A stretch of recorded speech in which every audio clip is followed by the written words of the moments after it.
doakan lakukan kapan lah temanku ini.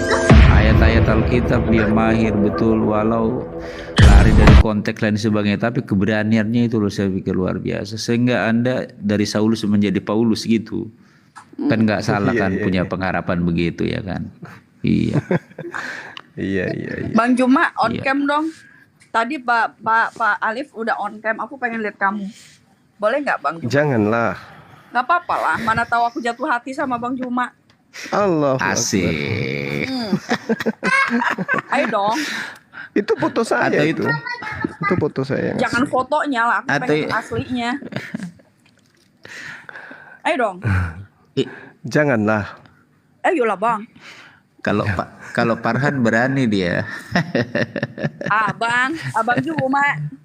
Soalnya dari kemarin-kemarin banyak yang menyebutkan nama Abang Juma sampai aku ke mimpi-mimpi loh. Wis. Masya Allah. Kalau di dalam bahasa Batak Juma itu sawah bang. Sawah. Padi berarti ya? Sawah itu. Sawahnya bukan padinya. Oh, bukan padinya. Sawah. Iya, iya. Nanti Mbak Dia Bidang mana? dojumak. Bidang dojumak kubah katanya lebar sawah kubah gitu artinya itu. Iya, iya, iya. Oke, bahasa apa Gimana kita, Bang? Pak? Amin. Bang Juma. Nggak usah inilah apa aja lah diskusi ini aja lah diskusi enak aja udah capek kita hari ini Iya. berdebat capek kali inilah host mungkin pingin nanya ini Laik Juma silakan. Yang pengen ini dari kemarin sampai aku bilang panggil dulu si Bang Juma itu yang mana sih aku gitu. Aku pengen banget ketemu sama dia. Aku gituin. Ayo dong. Iya, saya sudah di sini. Kita bincang-bincang aja. Ayo udah. Abang udah berumah tangga. Udah. Alhamdulillah. Sekarang udah 3 anaknya. Oh, anak 3. Oke. Tinggal di mana? Kota Makassar. Orang Asik. Makassar. Oh. Siap. Anak 3 ya? Iya. Itu lihat aja langsung penonton naik gitu. Kalau udah masuk ini Laik Juma ini di mana aja langsung melejit Oh, gitu? gitu. Iya. Ini beliau ini bener-bener artis TikTok. Betul. Enggak juga, Bang. Beliau dong. ini Malikil Kiamat. Waduh, kalau udah mereka itu ripa itu kalau udah masuk. Kalau kita mah tetap di tataran ya begitu aja dari tadi koinnya itu. Ini dia 2 langsung sebentar lagi melejit 100 itu. Masa? Emang artis TikTok ini. Emang Iya, betul. Iya. Kalau Mbak Ica ini di mana? Medan. Aku di hatimu Bang Juma. Wis, subhanallah, mantap. Asik. Iya, iya, iya, iya, iya. Iya, on cam untuk aja aku penasaran. Orang-orang pada bilang Bang Zuma. Jadi pengen tahu aja gitu Bang Zuma itu seperti apa sih gitu. Ini dambaan orang-orang ini seperti apa sih gitu. Jadi Biasa pengen aja, lihat Bang. ada Artis TikTok begitu. Iya. Aku temannya Pak Bom Bom. Kembarannya Pak Bom Bom. Saya tahu dan semua saudara kita sudah di sini, tetapi cuman kayak saudari Rima, Rima ya, kayak Ripa. Ya kayak yang lain-lain sudah ada, tinggal Bang Zuma nih yang belum kesini nih. Makanya saya kenapa terakhir, kenapa selalu orang gantengnya terakhir gitu kan? Kebetulan lewat. Kebetulan lewat apa memang pengen ketemu saya Bang? Kebetulan Lihat itu lewat. Bang Kemudian dijambak Juma gitu. Panglima Perang Kami Buk. Wih, dahsyat banget. Ini namanya artis TikTok. Luar biasa. Iya, ayo, itu Bang. typing di bawah itu dahsyat. Typing di bawah setuju nggak? Si Bang Juma ini open cam. Siapa yang setuju? Ya rayu abis, enggak. Aku bukan. Ya, kenapa harus membahas kok? Enggak tahu tuh. Mungkin ada yang terbang-terbang. Saya sih nggak terlalu penting yang begituan. Yang penting bisa ngelihat Bang Juma aja udah ini. Tuh setuju katanya tuh, banyak yang setuju loh. Ini aku on cam buat Bang Juma deh. Hai Bang Juma. Masya Allah Asik. cantiknya. Bang Iya, iya. Zuma, Iya, gimana Mbak? ayo dong on cam dong. Menggoda iman enggak? Lai Juma. Iya jangan, ntar banyak yang rontok imannya. Kalau saya Makanya open cam gitu. tuh pada minta Bang Zumanya on cam tuh. Bang Zuma duda katanya, wah pas banget ya kan. Siapa sih yang buka rahasia ini? Aduh ampun dah. Bang Zuma duda ya, pas banget nih Bang Zuma. Iya On iya cam iya. dong. Penasaran aku, yang lain-lain sudah pada on cam, cuma Bang Zuma yang belum. Gak kesian, ntar gak bisa. Jangan Mbak, nggak bisa open cam. Kenapa? Lagi rusak on camnya. Bukan, bukan. Ya nggak biasa aja, takut aja terganggu nanti. Ya kan maksudnya biar bisa tidur sayangnya Bang Zuma. Ya janganlah. Asik. Ingat, lihat aja Raffi Ahmad, mirip kok kembar. Masa? Oh, kalau misalkan aku lihat Raffi Ahmad kan gak enak, saya off cam lah, nanti orang pada ini kan gak enak gitu. Pacarnya Bang Zuma kan terlihat lama-lama sama yang lain gitu. Pacarnya mencoba. Iya. Oh ya, Kita ini nggak diskusi debat ini kawan, typing di bawah. Kita cuma ngobrol-ngobrol ringan ya. aja. Besok hari Senin kita Capek debat ya. sepanjang Bang hari Zuma, ini. Iya, Senin aja. Sekarang kita lagi mau PDKT sama Bang Zuma. Yes, mantap. Asik. Asik. Bang Zuma tinggal di mana sih Bang? Makassar asli. Makassar, iya. Saya Bugis Makassar. Oh, Bugis Makassar. Mbak sendiri? Saya asli, Manado. iya Manado. Enggak deng, saya orang Medan Bang Zuma. Saya orang Medan, orang Batak. Tapi sama aja lah. Mau dia Manado, Makassar, ini sama aja sih Bang Zuma. Iya, sama aja. Yang penting Cuma biar hatiku, saling kenal aja. bener nggak? Iya, betul. Hatiku dan hatimu tak mungkin berpisah. Cie, jangan goda imani Bang Zuma, kata ini. Orang ini pada marah Bang Zuma. Ini jagoan mereka sedang dirayu sama Delila ini. Ya, cie katanya, jangan on cam katanya.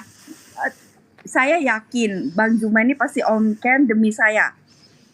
Tapi bukan saatnya hari ini. Iya, Gitu. iya. Suatu Ya kan, hari Bang? nanti ya. Iya, suatu saat nanti pasti dia on cam buat saya. Janda lawan duda cocok. Aduh, dia udah buka rahasia Lai Juma. Dikit dong buka rahasianya. Janda lawan duda cocok kata dia tuh. Apalagi ya kan, udah janda sama duda, apalagi gitu loh. Pas dong. Pada Iya. Iya, Anak iya. berapa Mbak? Sudah punya anak? Udah anak saya 1. Nanti ditambah sama Bang Zuma nanti 3, 1, 4 jadi 5. Mau nggak? Wis. Ya. Mantap. Asik. Anak. Kebanyakan nggak? Ya, lebih banyak lebih bagus kan anaknya. Oh iya, lebih banyak anak banyak rezeki ya. Mm-mm. Betul. Tapi mau nggak? Apalagi nih, Bang Zuma tuh. Bang Zuma katanya pas banget duda sama janda katanya, sama-sama punya anak katanya, udah lama lagi lah. Iya makanya nih jodoh tuh nggak kemana gitu ya kan, langsung dia datang gitu. Bang Zuma on cam Gitu dong ya? katanya. Iya. Jangan mau Bang, Iya, kalau cewek-cewek pasti bilang jangan mau Bang. Iya, karena kalian cewek penggemarnya Bang Zuma. Tetapi saya yakin hati Bang Zuma nanti jatuhnya kepada diri saya. Iya. Bagus juga ini ya. Cuman kan harus satu akidah kita dulu. Iya, Gitu. itu nanti. Sekarang kan kita PDKT dulu. Gimana? Ya itu nanti. Sekarang kita PDKT dulu. Oh gitu. Iya lah. PDKT artinya apa? Apa Coba tuh? pendekatan antara kamu dan aku. PDKT. Ya. Wis. Asik.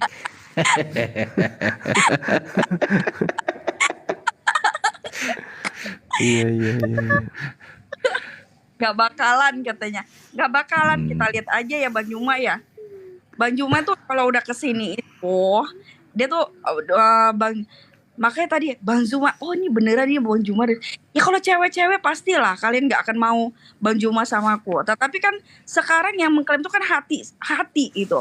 Hati apa? Hati Bang Juma sama hati aku. Kalian gitu loh. Bener gak Bang Juma? Iya iya iya iya iya. Baru juga masuk pertama kali di sini. Allahu Akbar. Allahu Akbar. Memang udah pernah lihat Ya. Mbak Ica di komar Eh. mana gitu? Saya belum pernah lihat, saya belum tahu siapa. Tetapi orang-orang yang masuk di tempat saya tuh selalu panggil-panggil nama Bang Zuma. Jadi saya penasaran gitu loh. Nah, penasaran Bang Zuma ini yang mana sih gitu. Bang Zuma tuh seperti apa sih gitu. Bang Zuma ini bagaimana sih gitu. Nah, apa dia dudah kah? Mana tahu dia dudah kan pas banget sama gua gitu cerita. Nyanyi dong Lai Juma. Kau masih gadis atau sudah janda? Nyanyi dong begitu. Aduh, Iya iya iya iya iya. aduh. Tapi udah diperkenalkan ya. Iya. Ya. Mbak dilihat Bang Zuma, aku udah dilihat nih. Aku sudah on cam tadi. Nih aku on cam lagi demi Bang Zuma ya kan. Bang Zuma. Asik.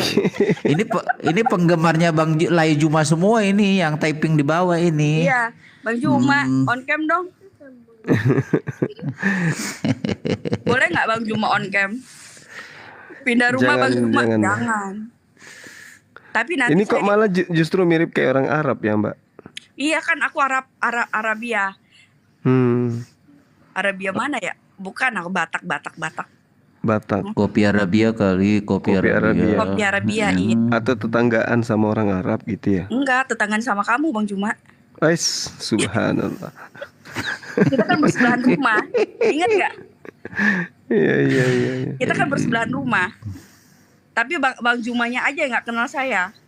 Oh gitu. Iya. Bulan 7 kemarin saya di Medan. Kok nggak telepon saya sih? Idih. Kok gitu banget sih? Mbak ini Kok nggak telepon saya? ada bakat jadi pelawak juga rupanya. Hah? Pelawak? Idih. Pelawak buat kamu nggak apa-apa sih. Yang penting jangan pelawak buat orang. Iya iya iya iya iya. Bener nggak? Iya. Kita Iya. dialog aja le, angkat tema yuk. Bang Juma kenapa? Ih. Angkat tema yuk, kita diskusi-diskusi ringan yuk. Baik. Nanti takutnya nanti pada banyak yang cemburu ya. Mm-mm. Susah sih selebriti ya kan. Pasti aku tercampakkan ini. Iya, kita saudara kan. Makanya kita dialog yuk. Dialog diskusi apa gitu. Ajak teman-teman yang lain ke atas. Dari teman-teman Kristen siapa gitu yang di bawah. Oke. Oh, Bang Alif ada datang nih Bang Alif. Tuh kan Bang Alif aja tadi udah on cam loh. Kapan tayang filmnya? Ntar lagi. Bang Juma kita bikin film yuk. Orang tuh pengen bikin kita film loh. Boleh. Film apa? Judulnya apa tuh? Judulnya apa? Judulnya pertemuan janda dan duda di TikTok gitu. Asik. Assalamualaikum. Eh, Waalaikumsalam warahmatullahi wabarakatuh. Aku di sini ini aja sih kalau abangku ini agak-agak gimana saya cubit dikit gitu aja. gitu ya. Takutnya menyimpang ya. Bahaya. Aduh, aku mental terus jaringan. Lanjut. Oke, Iya. kita Alhamdulillah. tadi sih udah ini ya. Kita tadi makanya dari tadi kita diskusi nih sama Bang Alif sama si siapa tadi Rokorek ya. Cuman Selamat. saya nungguin beneran. Saya nungguin saya nggak bohongan loh Bang Juma. Saya nungguin kamu loh. Saya bilang ini kemana orang ini? Kenapa nggak mau datang-datang? Kenapa? Apa karena ini malam minggu? Jadi pengen ngapelin aku di malam minggu gitu?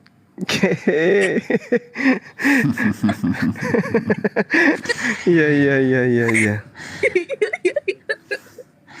Kita mah biasa aja, pendeta dengan ustadz, dengan haji ngobrol, nggak ada apanya, getar-getir biasa aja. Tadi aku udah tengok ke sini Mbak Ica, cuman lagi ramah tamah kayaknya sama kawan-kawan, ya udahlah saya nggak jadi mampir.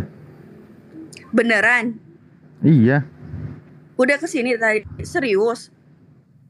iya serius lah. Kan Ini tadi yang banyak ngomong ada nggak apa Bang Alif? Nggak ada, saya lihat tadi Ali di bawah. ada di typing. Bang Juma, Si Alif, maksudnya Alif. Bang Alif kan Iya. kita tadi pagi ini udah sering, Bang Alif kan udah sering kesini, kita sering ngobrol. Baru Iya. tadi ya, 2 kali ya Bang Alif ya. 2 kali. Laporan yuk Mbak De. Genit, iya. Makanya kalau janda tuh pasti genit. Gak ada janda yang gak genit.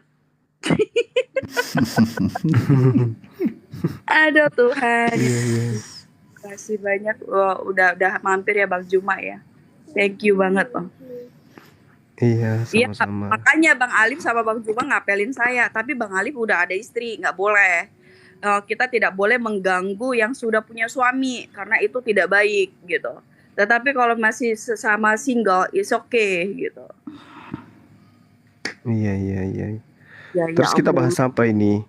Ajak teman kita yang Kita Kristen bahas nanti. tentang ini loh Bang Zuma. Aku pengen bahas tentang apa sih?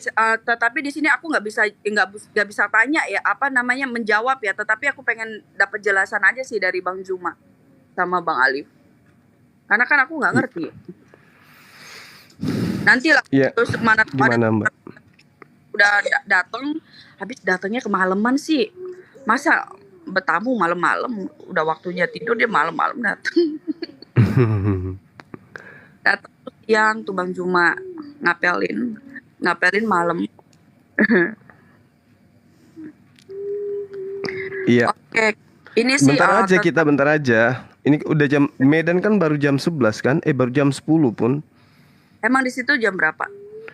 Jam 11 Oh, jam 11. lewat beda. sedikit. Sejam beda satu. kita. Iya. Iya. Kok jadi ikut-ikutan saya? Iya.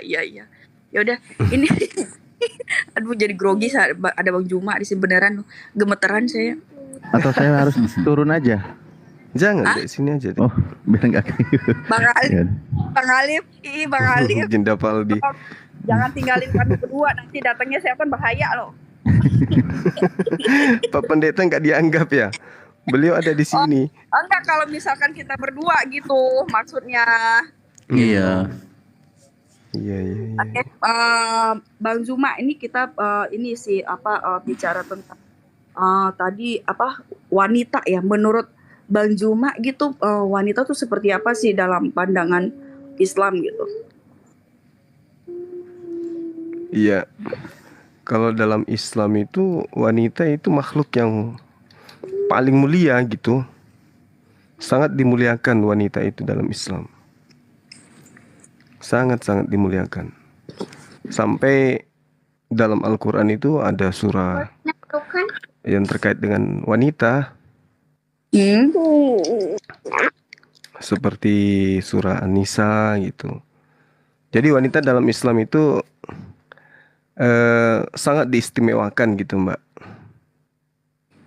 Oke. Apakah diharuskan untuk memakai kerudung supaya kita itu memakai jilbab itu makruh apa sunnah? Wajib hukumnya. Wajib apa makruh ya? Wajib. Wajib ya? Iya. Oke. Di Bible juga wanita kan dianjurkan untuk tutup aurat. Iya. Pakai tudung ya. Iya. Oke.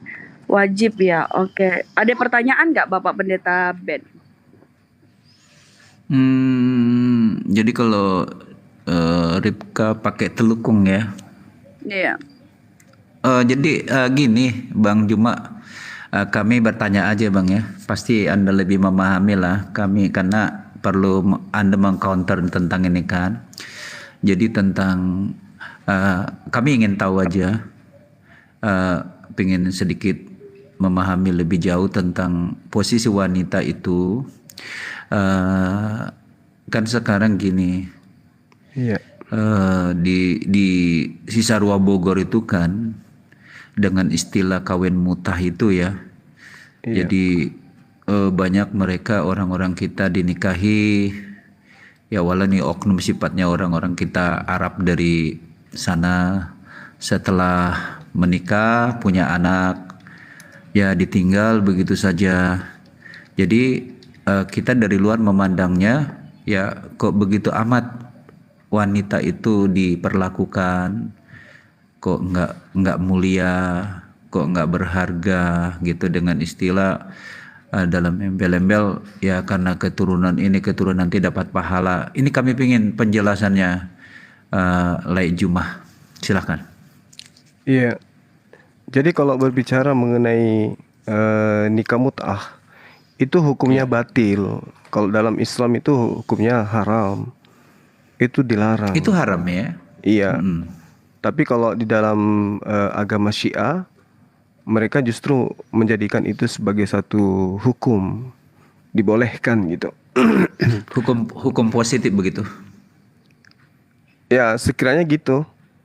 Tapi kalau di Islam itu nikah mut'ah itu haram hukumnya. Itu adalah sesuatu yang disebut mungkar di Islam, sesuatu yang batil. Hukumnya nikah mut'ah atau nikah kontrak itu adalah haram hukumnya. Itu jelas di Islam.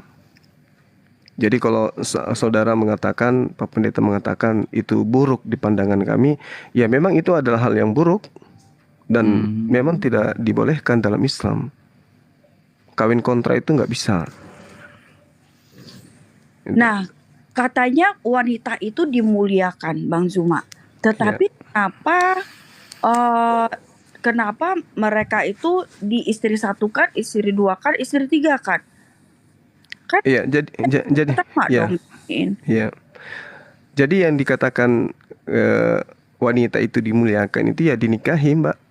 Oh, Bukan jadi bukan disinahi gitu. Iya. oh, berarti boleh gitu istri satu, istri dua, istri tiga. Boleh selama laki-laki tersebut bisa adil. Tapi tekanannya di dalam Islam itu cukup satu. Dan saya rasa hanya di Islam yang punya ketegasan bahwasanya istri itu cukup satu. Oke. Nah, yang saya pertanyakan lagi nih, Pak Zuma. Iya. Nah, katanya wanita itu dimuliakan, tetapi kenapa dinikah sirihkan? Itu kan menyakiti hati wanita yang pertama. Iya, nikah siri itu apa sih, Mbak? Kemarin kan saya ada bertanya nih.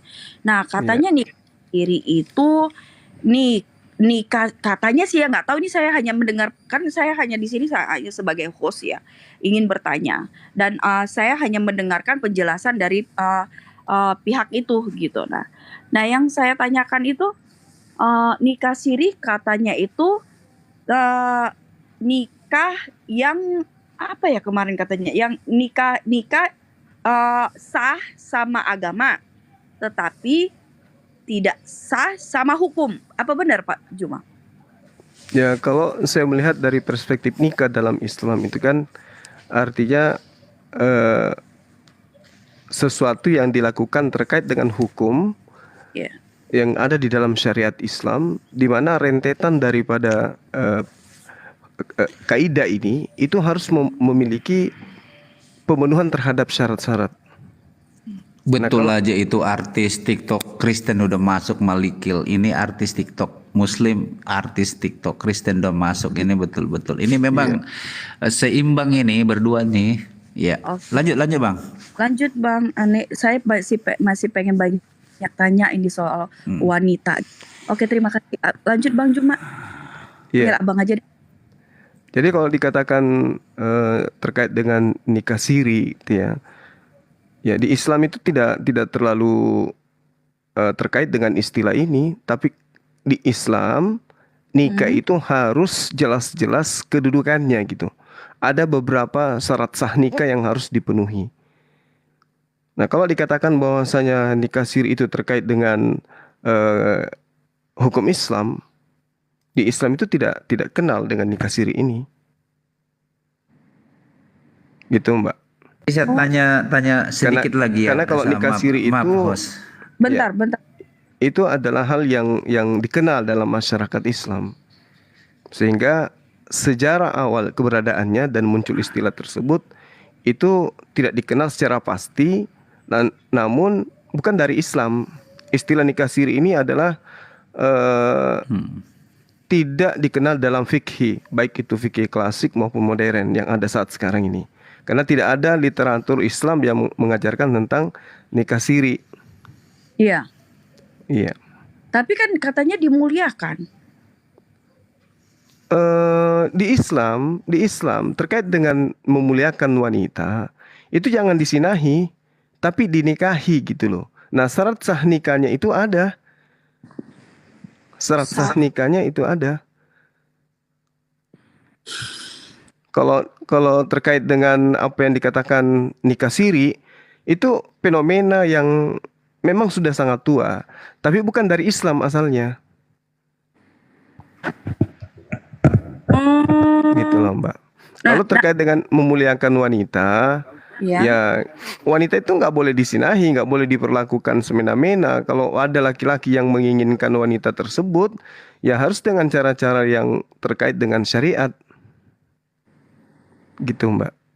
Iya.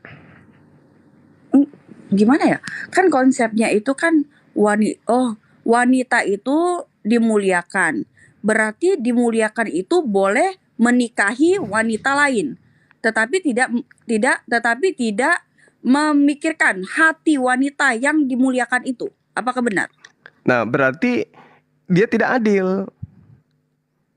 Kalau dia menyakiti wanita lain untuk menikahi wanita yang lain, berarti dia nggak adil. Itu nggak boleh. Itu menyalahi kaidah. Makanya ada orang yang salah memahami tentang poligami ini. Yang penting menikah di luar daripada istri yang pertama, istri yang kedua. Nikah aja, oh itu udah poligami. Tidak seperti itu. Karena Allah mengatakan, Allah ta'adilu fawahida. Apabila engkau khawatir tidak bisa berlaku adil, maka cukup satu. Cukup satu saja. Boleh saya tanggapi? Siapa ya? Sorry, maaf. Malikil. Oke, Bapak Malikil. Boleh silakan Bapak Malikil. Oke. Ini sama-sama artis TikTok kan dua-duanya. Silakan.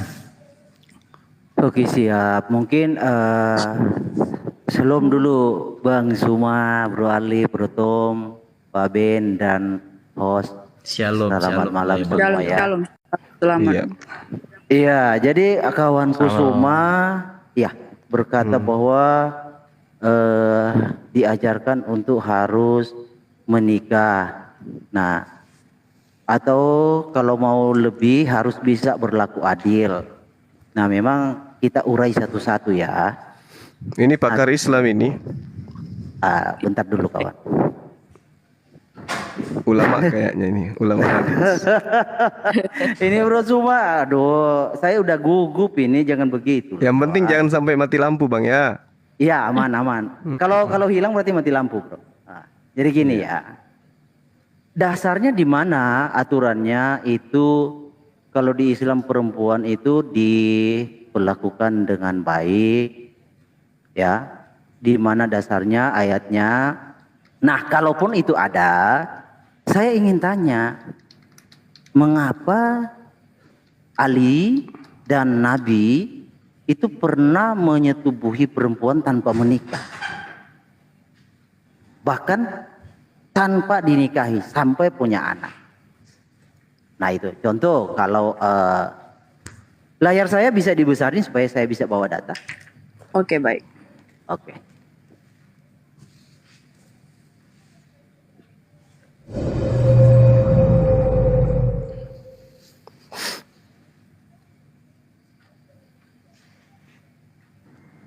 Oke, ini di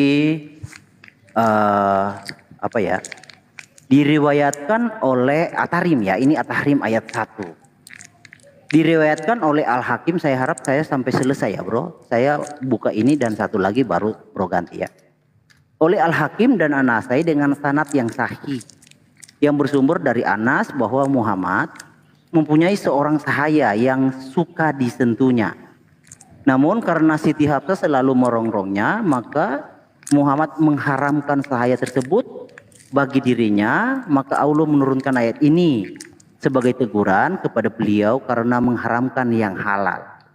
Nah, di sini sahaya statusnya tidak menikah. Nah, saya punya suatu fatwa ini dari Islam Web ya. Bunyi fatwanya begini. Ada seseorang bertanya kepada fatwa ini. Ini mengacu kepada fatwa Anda katanya ya. 90 kodenya 9028 298 di mana Anda menyebutkan bahwa Maria Al-Qibtiyah bukanlah istri Muhammad, melainkan budak perempuannya. Dan dia biasa melakukan hubungan seksual dengannya. Saya bingung tentang ini. Saya telah membaca di banyak tempat bahwa Muhammad menikahi Maria dan juga memiliki seorang putra bernama Ibrahim. Jika Nabi tidak menikahinya, lalu bagaimana dia bisa melakukan hubungan suami istri? Hubungan seksual karena belum menikah ya. Dengannya yang akan dianggap haram. Mohon klarifikasi. Dijawab oleh fatwa Islam Web. Segala puji ini menjawab. Segala puji bagi Allah, Tuhan semesta alam. Saya bersaksi bahwa tidak ada yang berhak kecuali Allah katanya. Dan bahwa Muhammad adalah hambanya. Dia menjelaskan bahwa Anda mengutip dengan benar apa yang kami sebutkan dalam fatwa bahwa Maria Al-Qibtiyah bukanlah salah satu istri Muhammad.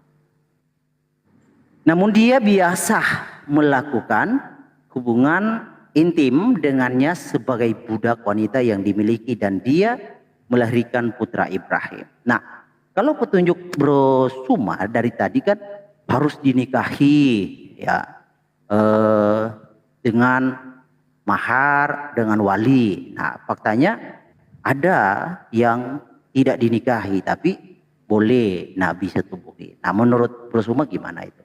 Silakan. Iya, Oke. jadi terkait dengan apa yang saudara paparkan ini ya, kami umat Islam itu tidak belajar tentang Al-Quran atau Islam itu dari Google. Karena kami tahu bahwa siapapun bisa menulis di Google untuk kemudian mengaburkan ajaran Islam itu sendiri. Tak ada lagi dasar kemudian yang bisa dijadikan sebagai acuan untuk menyerang Islam. Maka salah satu trik yang dilakukan itu adalah membuat kemudian link-link, membuat narasi di dalam medsos atau di media sosial atau apapun itu kemudian untuk melakukan pengaburan terhadap ajaran Islam. Jadi di dalam hadis Bukhari Muslim itu jelas diriwayatkan bahwa Nabi Muhammad SAW itu memang pernah mengharamkan dirinya minum madu untuk menyenangkan hati istri-istrinya. Maka kemudian turun ayat yang Anda sebutkan, surat Tahrim tadi. Ya, At-Tahrim ayat 1, ayat 2. Nah, lalu kemudian itu dijawab seperti yang tertera dalam surah Al-Maidah ayat 89. Apabila seorang bersumpah mengharamkan yang halal, maka wajiblah atasnya membebaskan diri dari sumpahnya itu dengan membayar kafarat. Lalu kemudian di internal Islam yang dipahami kemudian Islam bukan melalui link-link ya. Itu diriwayatkan oleh Al-Hakim dan An-Nasai dengan sanad yang sahih yang bersumber dari Anas bahwa Rasulullah mempunyai seorang sahaya ya. Kita Islam itu menyebutnya sahaya yang suka disentuhnya. Namun karena Siti Hafsah selalu merongrongnya, maka Rasulullah mengharamkan untuk dirinya, maka Allah menurunkan At-Tahrim ini. Itu yang kami pahami. Sebagai apa? Sebagai teguran kepada beliau karena mengharamkan sesuatu yang halal. Sedangkan dalam konsep Islam, Buddha itu, sahaya itu adalah halal. Kedudukannya halal, budak itu.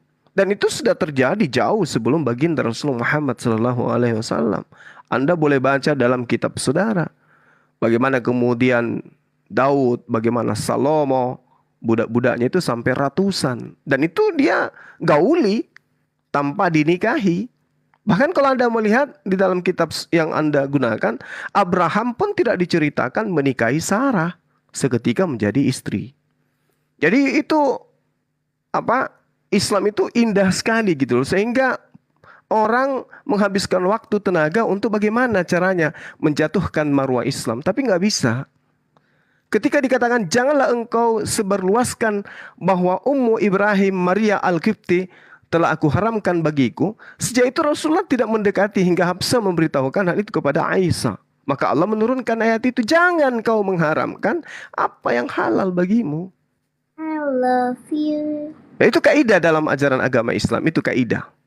Jadi kalau dikatakan bahwasanya itu adalah satu kesalahan, ya harus dipahami di sini bahwasanya Buddha itu tidak kemudian dinikahi. Seperti itu, Bung. Jadi kalau Anda kemudian membawa narasi, Anda harus mendudukkan perkara itu dulu. Perkara di mana konsep kaidah Islam itu tidak ada cerita para nabi itu menikahi budak, nggak ada cerita. Nah, itu yang harus saudara pegang, bahwasanya ketika dikatakan tidak wajib dinikahi, itu konsepnya apa dulu? Ya, itu konsepnya apa dulu? Konsep dia ada wanita merdeka kah? Atau dia adalah budak? Sama seperti diceritakan dalam kitab saudara bagaimana Abraham kemudian menjadikan Hagar sebagai istrinya. Apakah dinikahi dalam arti kata syariat seperti yang digambarkan dalam Islam? Tidak juga. Enggak. Itu yang perlu saya katakan kepada saudara.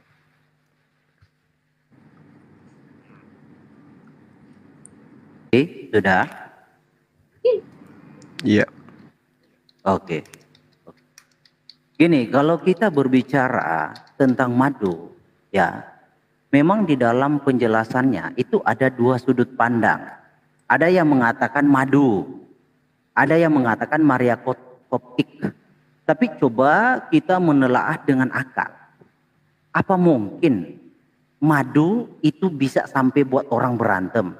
Nah, coba kita baca ayatnya ya. Ini kita gunakan penalaran ya, akal ya. Dalam At-Tahrim ayat 1.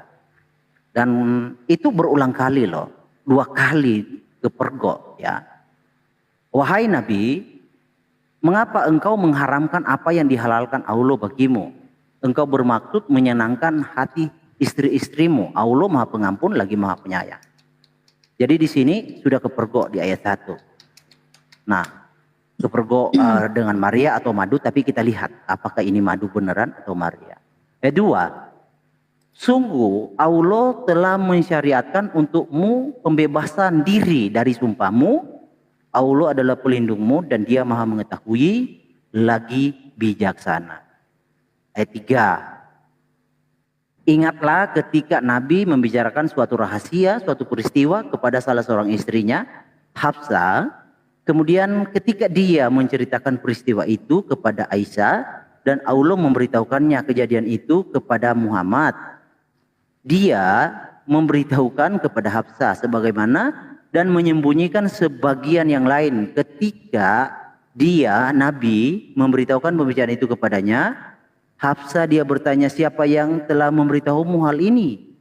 Nabi menjawab, yang memberitahuku adalah Allah yang Maha mengetahui lagi Maha teliti. Nah, dari kisah bocornya rahasia ini, istri-istri Muhammad kan itu dihukum tidak didekati selama 1 bulan. Nah, secara akal sehat mungkin tidak, karena madu itu dihukum istri-istrinya tidak didekati, tidak gauli selama 1 bulan. Nanti kita baca tafsirnya ya. Ayat 5. Jika kamu berdoa bertobat kepada Allah, sungguh hati kamu berdua telah condong. Jika kamu berdua saling membantu menyusahkan dia, sungguh Allah pelindungnya. Demikian pula juga Jibril, orang-orang mukmin saleh selain malaikat-malaikat juga ikut menolong. Nah, ayat 5-nya di sini. Ada pengancaman jika makan madu, jika minum madu, itu diancam dengan diceraikan, nah itu sesuatu yang nggak logis ya bro. Jika dia menceraikan kamu, nah nih, jika dia Muhammad menceraikan kamu, boleh jadi Tuhannya akan memberi ganti kepadanya istri-istri yang lebih baik daripada kamu, yang berserah diri, yang beriman, yang taat, bertobat dan beribadah. Jadi kalau kita gunakan nalar, ini tidak mungkin madu. Masakan madu sampai mengancam istri-istrinya mau diceraikan, ya kan? Itu yang gak logisnya kawan. Nah, coba kita pergi ke dalam tafsir Tabari. Nah, ini tafsir Tabari jilid 25 ya. Halamannya 218. Tafsir Tabari jilid 25 halaman 118. Ini ayahnya Hafsah berkata, ayahku berkata salah seorang istri Nabi memergoki Muhammad SAW bersama budak wanita di rumah sang istri tersebut. Maka dia berkata, wahai Rasul, bagaimana mungkin ini bisa terjadi? Padahal aku wanita yang paling lemah di antara para istrimu.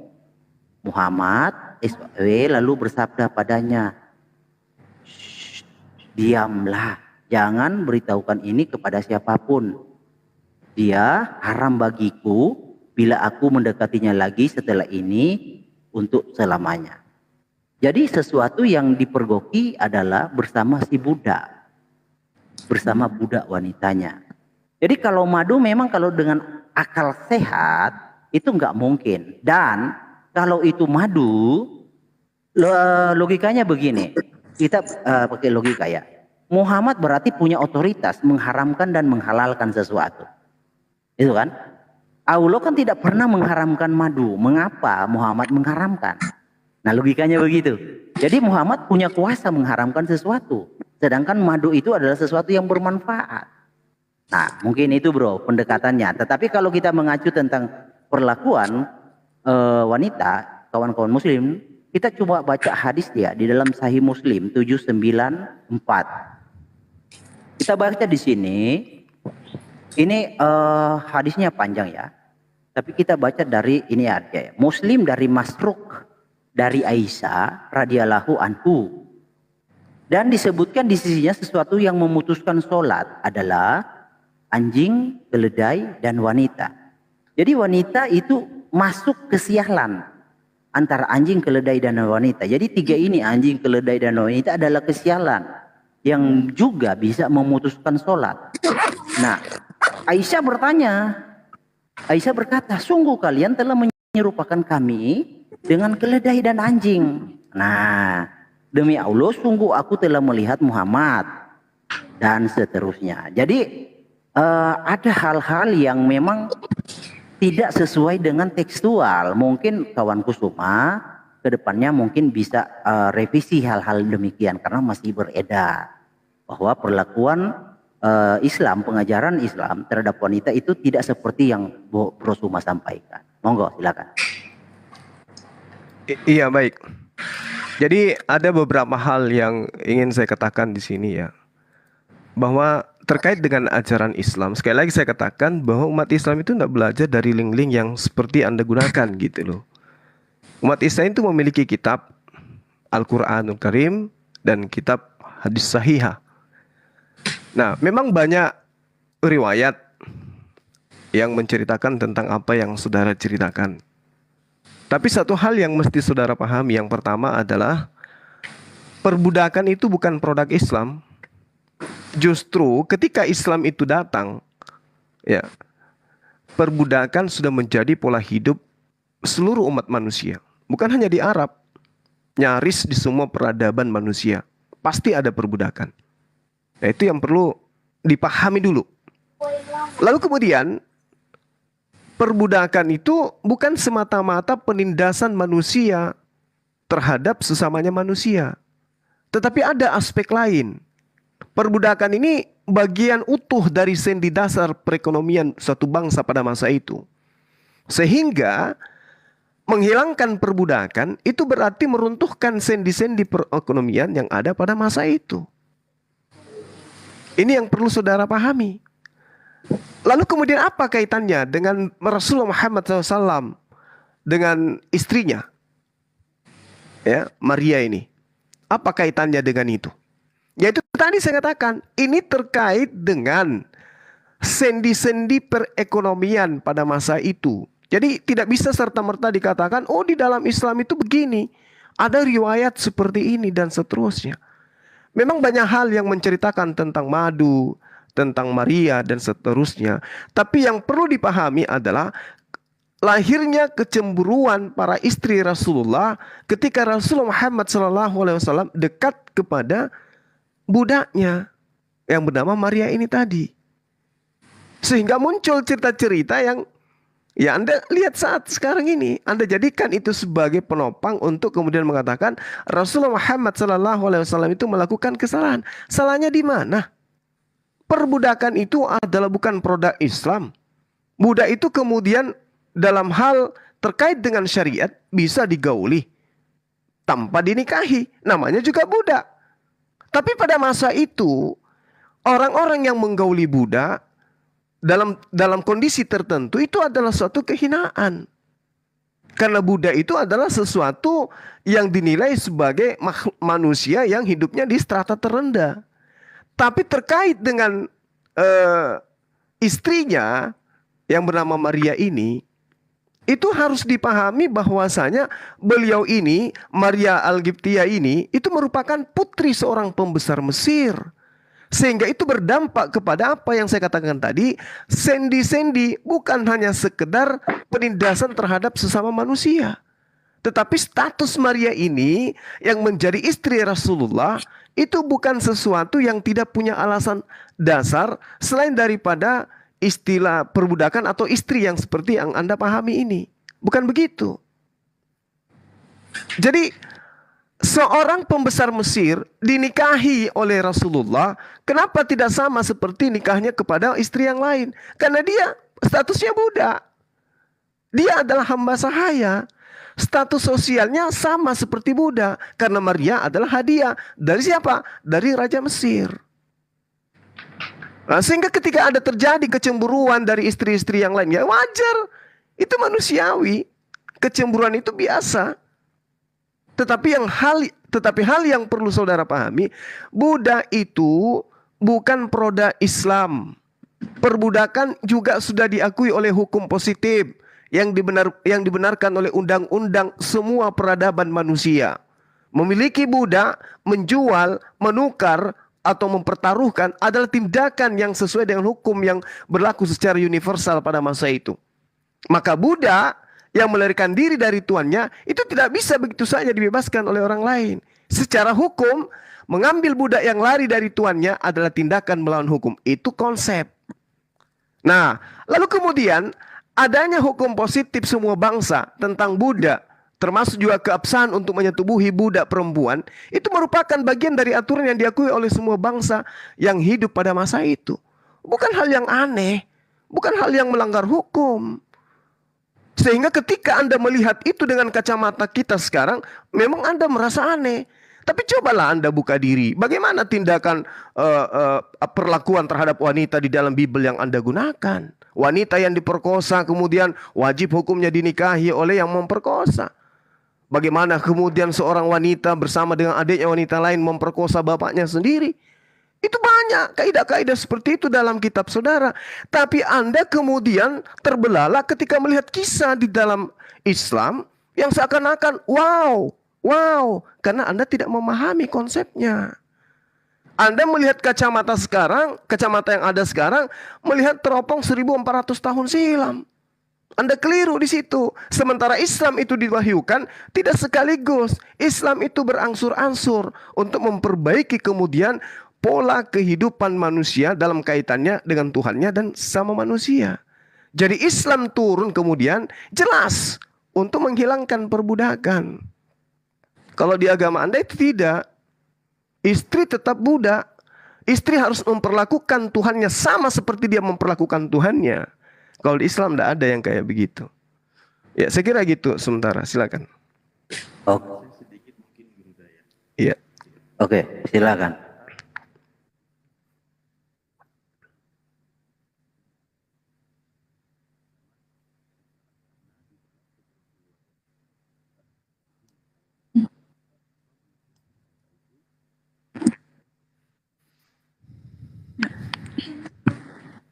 Yang gitu ya.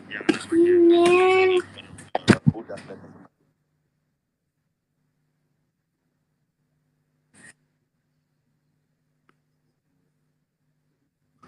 Enggak begitu.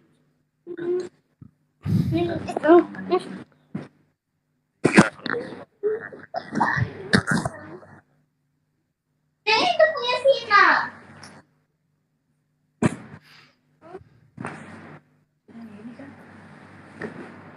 Bukan, ini bukan.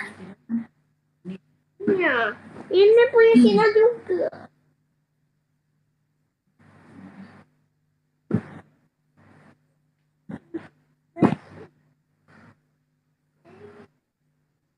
Ingin.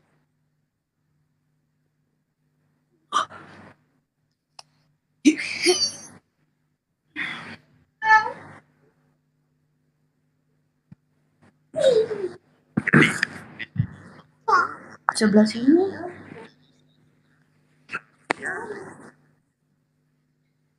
Kenapa?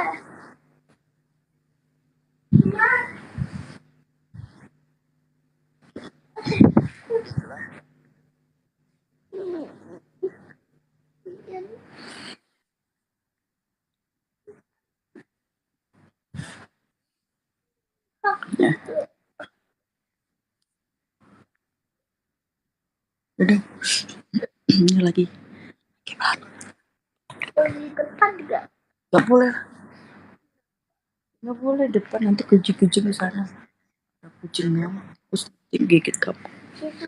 Udah kok. Di depan. Sedikit banget. Suka ketek mama.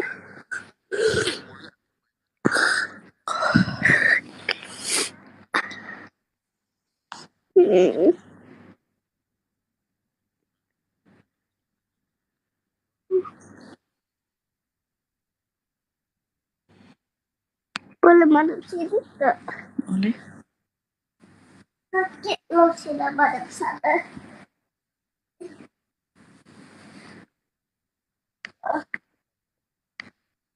Ini Pak. Ini Pak.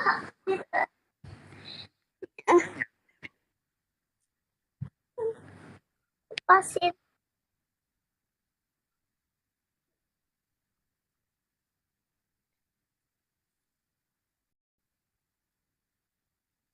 Ma.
Iya.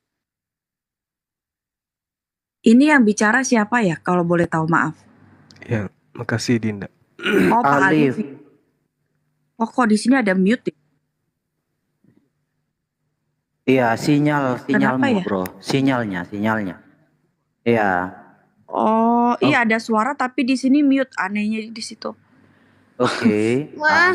Oke. Jadi mungkin ya nanti Bro Tom juga bisa tanggapi Bro ya soal dari sudut pandang Alkitab tentang tuduhan kawan Suma dan Alif tadi. Nah, Boleh bro Mm-mm. ya. Boleh. Saya harap bro bisa tampilkan data Muhammad menikahi Maria Koptik, karena saya keliling-keliling nggak pernah ya temukan itu. Ya nanti. Iya maksudnya tampilkan, nanti kita uji. Oke ya.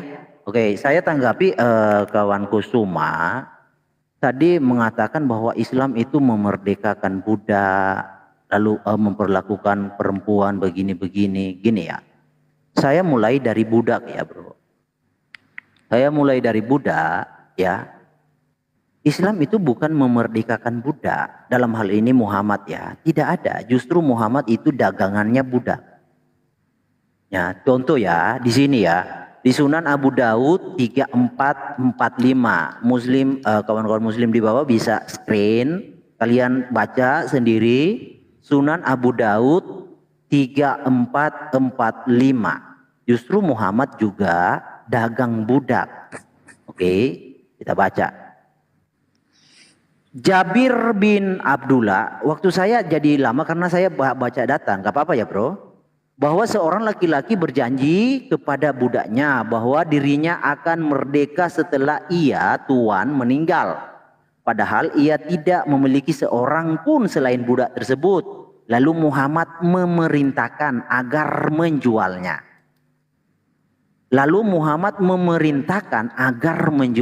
Harusnya kan dimerdekakan. Lalu budak tersebut dijual dengan harga 700 atau 900. Telah menceritakan kepada kami dan seterusnya.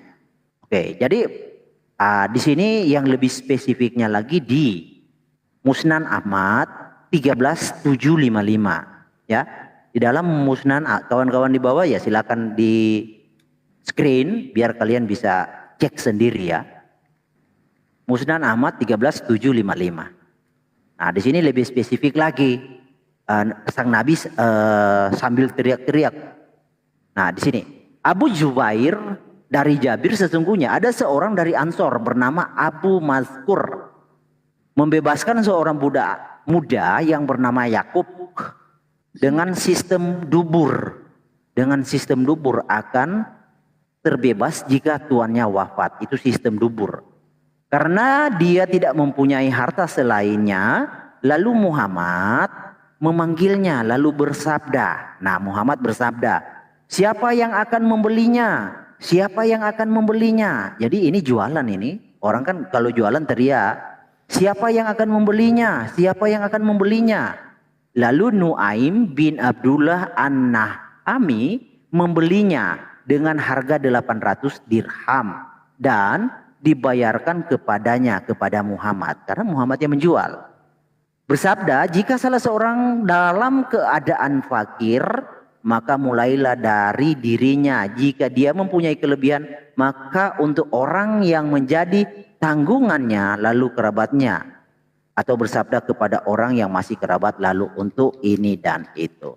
Jadi kawanku Suma, Muhammad itu tidak menghilangkan budak, justru sang Nabi itu dagangan budak. Ya, salah. Jadi nanti bro bantah ayat ini, hadis ini ya. Ini hadisnya. Lalu tentang Maria Koptik, nanti kawan-kawan ya bisa nanti dibawakan dalilnya. Tetapi sesuai dengan apa yang saya, jadi kawanku Suma kayaknya anti sekali dengan Google. Google itu mempermudah kita belajar. Google itu bukan menarasikan sesuatu yang bohong, apalagi situs-situs terpercaya seperti ini, Islam Web, ya kan? Nah, saya menemukan di dalam suatu penafsiran, di dalam tafsir Qurtubi, mengapa Muhammad itu bisa menggauli perempuan tanpa menikahi? Karena memang itu adalah rahmat dari Allah Subhanahu wa Ta'ala. Seperti tertuang di dalam tafsir Al-Qurtubi jilid 14 halaman 523 dan 524. Tafsir Al-Qurtubi jilid 14 halaman 523 sampai 524. Bunyinya seperti ini. Sedangkan hal-hal yang dihalalkan bagi Muhammad jumlahnya sekitar 16 macam, yaitu harta rampasan perang, berhak mengatur 1/5 bagian harta rampasan, puasa wisol, menikah lebih dari 4 istri, nikah dengan lafaz hibah penyerahan diri, nikah tanpa wali, nikah tanpa mahar, nikah tanpa memberi mahar. Jadi lanjut, nikah dalam keadaan berihram. Tidak berlaku pembagian giliran bagi beliau terhadap istri-istri Muhammad. 10. Apabila mata Muhammad tergerak pada seorang wanita, maka suami wanita wajib menceraikan istrinya untuk Muhammad. Dan Muhammad halal menikahi wanita tersebut. Oke, lanjut. Sampai 10 aja ya bro. Ada 16. Nah ini sampai 16 nih. Tapi yang kita baca sampai 10 aja. Jadi memang ada legitimasi dari Allah Subhanahu wa taala tentang hal-hal seperti itu dihalalkan, boleh. Sama juga seperti Ali. Ali juga tidak pernah dihukum oleh Muhammad ketika Ali menggauli seorang budak. Bahkan 4 orang saksi. Padahal aturannya di dalam Quran, jika seseorang itu berzina, saksi 4 orang, maka akan dihukum. Nah, yang menjadi pertanyaan, kalau toh memang aturan itu pakem, bisa diterapkan kepada siapa saja, tentu kita akan bertanya, siapa yang berani menghakimi Ali dan Muhammad? Silakan kawan-kawan. Bro Tom mungkin jawab tadi tentang Alkitab, monggo bro. Jawab tentang Alkitab ya, tapi masih fokus ke tentang Perempuan. budak yang jadi istri, karena Iya, fokus ke tadi situ. disinggung kemana-mana itu bisa semua dijawab, tetapi termasuk ke Salomo itu semua bisa dijawab, tetapi kita fokus dulu di sini. Kejadian 16 ayat 3. Kalau bisa bro sambil saya ngomong biar saya jelasin. Ya, Kejadian 16 ayat 3 saya di situ buka. dikatakan jadi Sarai istri Abram itu. Kejadian 16 ayat 3. Interlinearnya bro ya. Nanti saya akan baca ke situ, ke interlinearnya. original Kejadian text. 16 ayat 3. Jadi Sarai istri Abram itu mengambil, iya original text. Jadi Sarai istri Abram itu mengambil Hagar hambanya orang Mesir itu, yakni ketika Abram telah 10 tahun tinggal di tanah Kanaan, lalu memberikannya kepada Abram suaminya. Nah ini untuk menjadi istrinya. Jadi ia diperistri dulu, jadi dinikahi dulu. Nah, untuk memperkuat itu kita lihat aslinya ya. Bentar bro. Udah muncul Kalau bro. udah. Berat kalau ini. 16 ayat 3. Iya. Iya. Kalau Bible. Saya narasikan dulu sedikit ya. Iya, boleh, Nah, boleh. Jadi di situ itu ada kata fatikah ya, itu dari kata lahkak, itu mengambil. Jadi ketika Adam dan Hawa diciptakan, terus Hawa diciptakan dari tulang rusuk Adam, itu kata yang sama lahkak itu diambil digunakan untuk menciptakan si Hawa, dan kemudian Hawa yang sudah diciptakan jadi wanita ini diberikan kepada Adam Ini bro. ya untuk menjadi istrinya. Interlinearnya ya.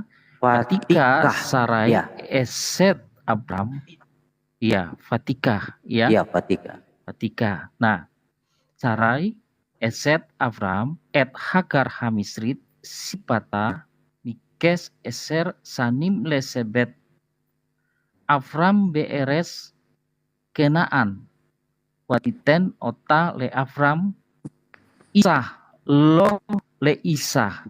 Itu bagian terakhir ya. Isa lo le Isa. Ya. Jadi kata lakah itu mengambil, itu asal kata lakah inilah jadi kata nikah, pernikahan dalam Kristen.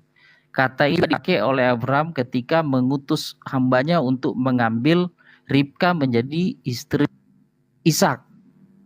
Ya, ambil istri bagi anak saya. Nah, di bagian terakhir, kalimat terakhir ya, yang di dalam bahasa Indonesia dikatakan lalu memberikannya kepada Abram suaminya untuk menjadi istrinya, itu dikatakan Isa lo le Isa. Jadi perempuan itu dijadikan istrinya ya. Jadi ada pernikahan. Jadi walaupun kepada budak itu Tetap diangkat dinikahi. statusnya menjadi istri. Ya. Makanya Ismail itu dianggap sebagai anak Abraham. Ya. Itu. Untuk Jadi ada menjadi pernikahan, istri. brother. Ya Ya. jelas Kristen ya. Walaupun budak perempuan mau dijadiin istri harus diangkat istri, harus dinikah. Ya. Sebenarnya kita di situ aja dulu fokus ya. Oke, Sebenarnya siap. yang lain bisa Kepada jawab soal Salomo, perlakuan soal yang lain perempuan. semua. Kalau soal Ya. Salomo kita fokus di sini aja. Oke, Ya, lanjut, ya. lanjut. Oke, lanjut. Bang Suma, silakan. Oke, baik. Jadi yang perlu dipahami di sini, saudara Herdi ya, Al-Quran Gil. Halo? Gil.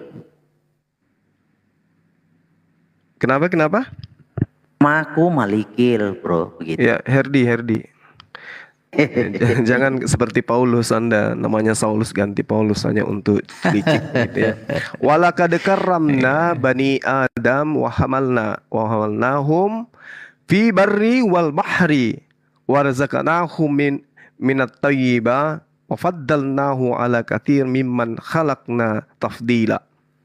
Sungguh kami telah memuliakan anak cucu Adam dan kami angkut mereka di darat dan di laut dan kami beri mereka rezeki yang baik-baik dan kami lebihkan mereka di atas banyak makhluk yang kami ciptakan dan kelebihan yang sempurna. Tujuan Islam datang itu ini, menghilangkan semua kehinaan-kehinaan terhadap kaum wanita dan juga terhadap kaum budak. Itu yang perlu saudara pahami dulu.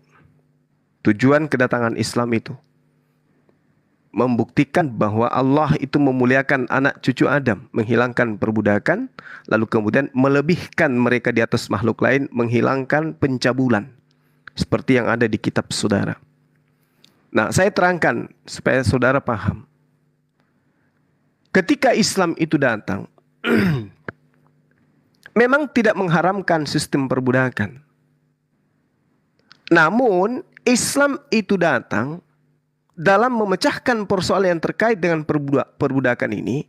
Islam itu menggunakan metode tidak secara revolusioner, melainkan secara evolusi. Apa itu evolusi? Bertahap. Sehingga ketika ada riwayat seperti yang Anda bacakan tadi, umat Islam yang paham Islam, yang paham hadits, yang tidak mengorek-ngorek keburukan di Islam namun tidak mampu menemukannya melainkan ambil potongan-potongan riwayat dalam Google, itu tidak akan memahami Islam itu seperti itu.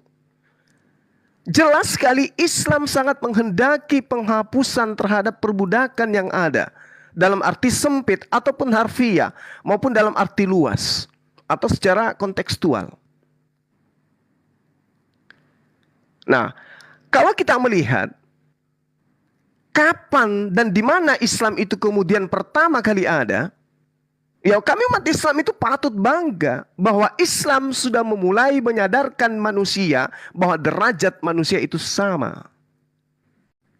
Seperti yang saya terangkan di ayat tadi, tujuan daripada Islam itu datang memuliakan anak cucu Adam. Dalam surah Al-Baqarah ayat 30 pun dikatakan, ingatlah ketika Tuhanmu berfirman kepada malaikat, wa iz qala rabbuka lil malaikati inni ja'ilun fil ardi khalifah. Aku hendak menjadikan seorang khalifah di atas muka bumi, bukan budak, bukan pesundal, seperti yang diceritakan banyak dalam kitab saudara. Jadi pada awal-awal munculnya Islam di tengah peradaban Mesir kuno, Hittit, Yunani kuno, Kanaan, Israel, Persia, Kushit, Babilonia dan seterusnya, Islam telah berlaku ramah dan Islam itu jelas membela budak dengan memberikan pahala jika budak taat kepada tuannya. Tapi bukan seketika itu kemudian budak gak boleh, haram perbudakan. Tidak. Islam itu saya katakan lagi secara evolusi dia datang. Di dalam hadis diriwayatkan seorang budak yang ikhlas dalam melaksanakan tugasnya sebagai budak dan berbakti kepada tuannya, maka ia mendapat pahala yang besar. Itu kata Rasulullah. Hadis ini diriwayatkan oleh Abu Musa al-Asy'ari bahwa Nabi Muhammad SAW mengatakan 3 kelompok yang akan diberikan pahala mereka 2 kali. Pertama kali yaitu adalah laki-laki ahli kitab yang beriman kepada nabinya lalu berjumpa dengan Nabi Muhammad SAW, kemudian mereka beriman kepada baginda Rasulullah. mengikuti apa yang Rasulullah katakan, membenarkan apa yang Rasulullah katakan, maka dia memperoleh 2 pahala. Yang kedua, seorang budak yang melaksanakan hak Allah dan hak tuannya, maka dia memperoleh 2 pahala. Dan yang ketiga adalah seorang laki-laki yang mempunyai budak wanita, lalu ia memberi makanan, mendidik, mengajarkan hal-hal yang baik, kemudian ia membebaskan dan menikahinya, maka ia memperoleh 2 pahala. Ini riwayat Sahih Bukhari dan juga Muslim. Jadi konsistensi Islam dalam membela budak dapat dilihat dari larangan Islam memanggil budak dengan panggilan buruk, dan harus memanggil budak dengan panggilan yang baik. Islam kemudian melarang bersikap buruk terhadap budak, menghinakan, melecehkan, dan sebagainya. Sebagaimana kedudukan mereka itu adalah sebagai budak. Rasul Muhammad SAW dari riwayat Bukhari dan juga Muslim berkata, janganlah engkau salah satu dari kalian ya mengatakan, hai hamba-hambaku laki-laki, hai hamba-hambaku perempuan. Akan tetapi katakanlah, hai pemudaku laki-laki, atau hai pemudiku perempuan. Ini dari Rasulullah Muhammad SAW. Jadi kalau Anda membaca riwayat, sekali lagi saya katakan, Islam itu tidak menggunakan metode yang Anda gunakan untuk mengkaji Islam. Anda habis-habiskan duit. Belum ada yang Anda murtadkan dengan pola itu. Saya boleh dikatakan tiap malam saya memualafkan orang. Kenapa? Karena mengerti mereka. Islam itu seperti apa menjabarkan dalam kehidupan manusia. Bahkan Rasulullah Muhammad SAW menjadikan budaknya itu sebagai anak angkatnya. Ya, bagaimana Said bin Haritsah dan seterusnya. Padahal sebelumnya itu tidak boleh mengangkat budak sebagai anak angkat. Tidak boleh.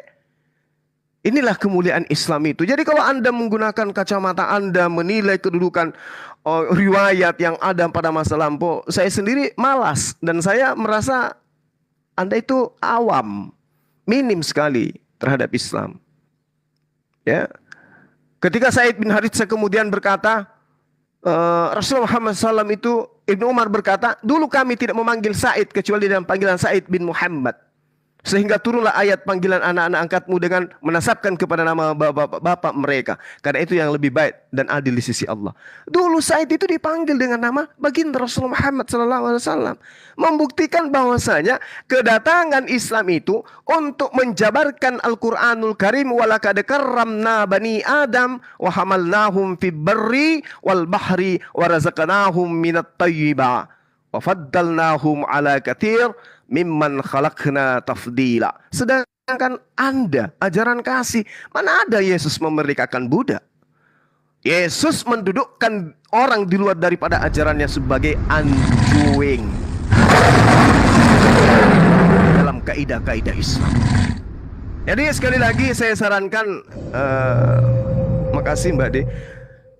Sekali lagi saya sarankan kepada saudara Herdi, mau sampai 2 hari lagi kiamat dunia Anda mencari lemahnya Islam, Anda tidak akan mendapatkan itu. Kenapa? Kami dibentengi oleh Al-Quranul Karim dan hadis sahihah. Dan pola pengajaran Islam itu tidak seperti yang Anda lakukan. Islam itu sekali lagi saya katakan, datang tidak frontal merubah sebuah konsep. Tapi Islam itu secara harfiah dan Islam itu secara kontekstual. Penghapusan budak di dalam Islam itu tidak serta-merta sekaligus. Maka ketika Anda mendapatkan riwayat yang menceritakan tentang Rasulullah ini dan itu adalah evolusi. Itu adalah kasus yang kemudian dikatakan bertahap di dalam menghilangkan apa yang dianut oleh agama-agama terdahulu atau bangsa-bangsa terdahulu. Babilonia, Mesir, Kanaan, Israel, Yahudi, Kulsit, dan lain-lain. Islam datang berlaku ramah terhadap apa yang mereka lakukan untuk membela budak. Itu, pelajari itu untuk Anda bisa memahami kebenaran Islam. Kalau hanya menggunakan Google, saya katakan, wah, bahaya kalau mati lampu. Anda tidak memiliki apa-apa sama sekali tentang Islam. Demikian sementara, silakan. Oke, Gurunda, saya izin nambah sedikit ya, mumpung udah ganti berangkat. Sebentar, saya tadi Herdi yang membawa tafsir Qurtubi ya. Saya coba bukakan dulu sebentar. Jadi begini ya Bro Herdi, dan kalau bisa ini digedein si layarnya biar enak. Membaca referensi itu pertama jangan sepenggal-sepenggal, jangan setengah-setengah, memang dengan niat tertentu ya. di sini jelas ketika di dalam penafsiran salah satu tafsir Al-Qurtubi, ini sudah saya screenshot biar tidak lari-lari. Jelas ini di poin ke-10, hostnya kemana ya? Bismillahirrahmanirrahim. Ini memang pendapat dari Imam Qurtubi, tafsirannya idza waqa'a basaruhu ala imraati wajaba ala zaujiha talaqaha wa halallahu nikaha qala Ibnul Arabi hakada qala Imamul Haramain. Nah, tadi itu yang sudah dibahas oleh Bro Herdi tidak dituntaskan. Waqad mado, dan telah lalu malil ulama, oleh para ulama dibahas fi qasosi Zaid min hadil makna, di dalam kisah tentang Zaid. Ini ya, aduh sebentar karena terlalu kecil ngeblur ya, ini yang saya tunjuk di sini. Oke, nah di sini tentang kisah Zaid. Nah, ini pendapat dari penafsir bagaimana diperbolehkannya Rasulullah menikahi seorang wanita. Nah, Rasulullah ini memerintahkannya apa kepada Zaid itu? Mari kita buka ayatnya. Sebenarnya apa perintahnya? Ini ada di surah Al-Ahzab. Kalimatnya apa di sini? Bismillahirrahmanirrahim. Wa ittaqulu lil ladina an'amallahu alaihi wa an'amta alaihi amsik alaika zaujaka. Rasulullah memerintahkan apa? Untuk amsik, mempertahankan istrimu. Nah, Rasulullah pun memerintahkan menahan agar tidak menceraikannya. Namun memang ini syariat Allah turunkan kepada Nabi Muhammad. Nanti ketika Zaid setelah menceraikannya, Rasulullah menikahinya tujuannya apa? Untuk menghapus tentang masalah hak anak angkat, seperti tadi Gurunda sudah sampaikan bahwa dia tidak bisa dinisbatkan kepada orang tua angkat gitu, dan itu boleh dinikahi karena bukan mahramnya. Di sini kalimatnya zawajna kahalikai la yakuna alal mu'minina kharaju min fi azwaji adiyaihim. Oke, saya ke terjemah aja di sini biar Bro Herdi juga bisa baca. Jadi begini kalimatnya, karena ini terlalu kecil saya agak susah bacanya. Maka tatkala Zaid telah mengakhiri keperluan terhadap istrinya, menceraikannya, kami nikahkan kamu dengan dia Zainab, agar tidak ada keberatan bagi orang mukmin untuk menikahi istri-istri anak-anak angkat mereka, apabila anak angkat itu telah menyelesaikan keperluan terhadap istrinya, dan adalah ketetapan Allah itu pasti terjadi. Ya, ini mungkin agak kurang jelas karena memang layarnya kecil. Nah, begitu Bro Herdi. Jadi saran saya memang jangan sepotong-sepotong dalam membaca tafsiran, atau memang hanya sepenggal. Itu pun khusus kasusnya khusus di mana dibolehkannya Rasulullah peristiwanya. Makanya ketika membaca itu contohnya adalah kepada peristiwa Zaid, yang dimana beliau adalah istrinya Zainab. Zaid ini adalah anak angkat Rasulullah. Tadi sudah disinggung bagaimana sebelumnya menisbatkan Zaid itu kepada Nabi Muhammad SAW. Nah, dalam hukum seperti ini, maka di sini menghapuskan hukum di mana anak angkat tidak bisa statusnya dinisbatkan kepada ayah angkat. Begitu. Afwan Gurunda, saya menambahkan lagi.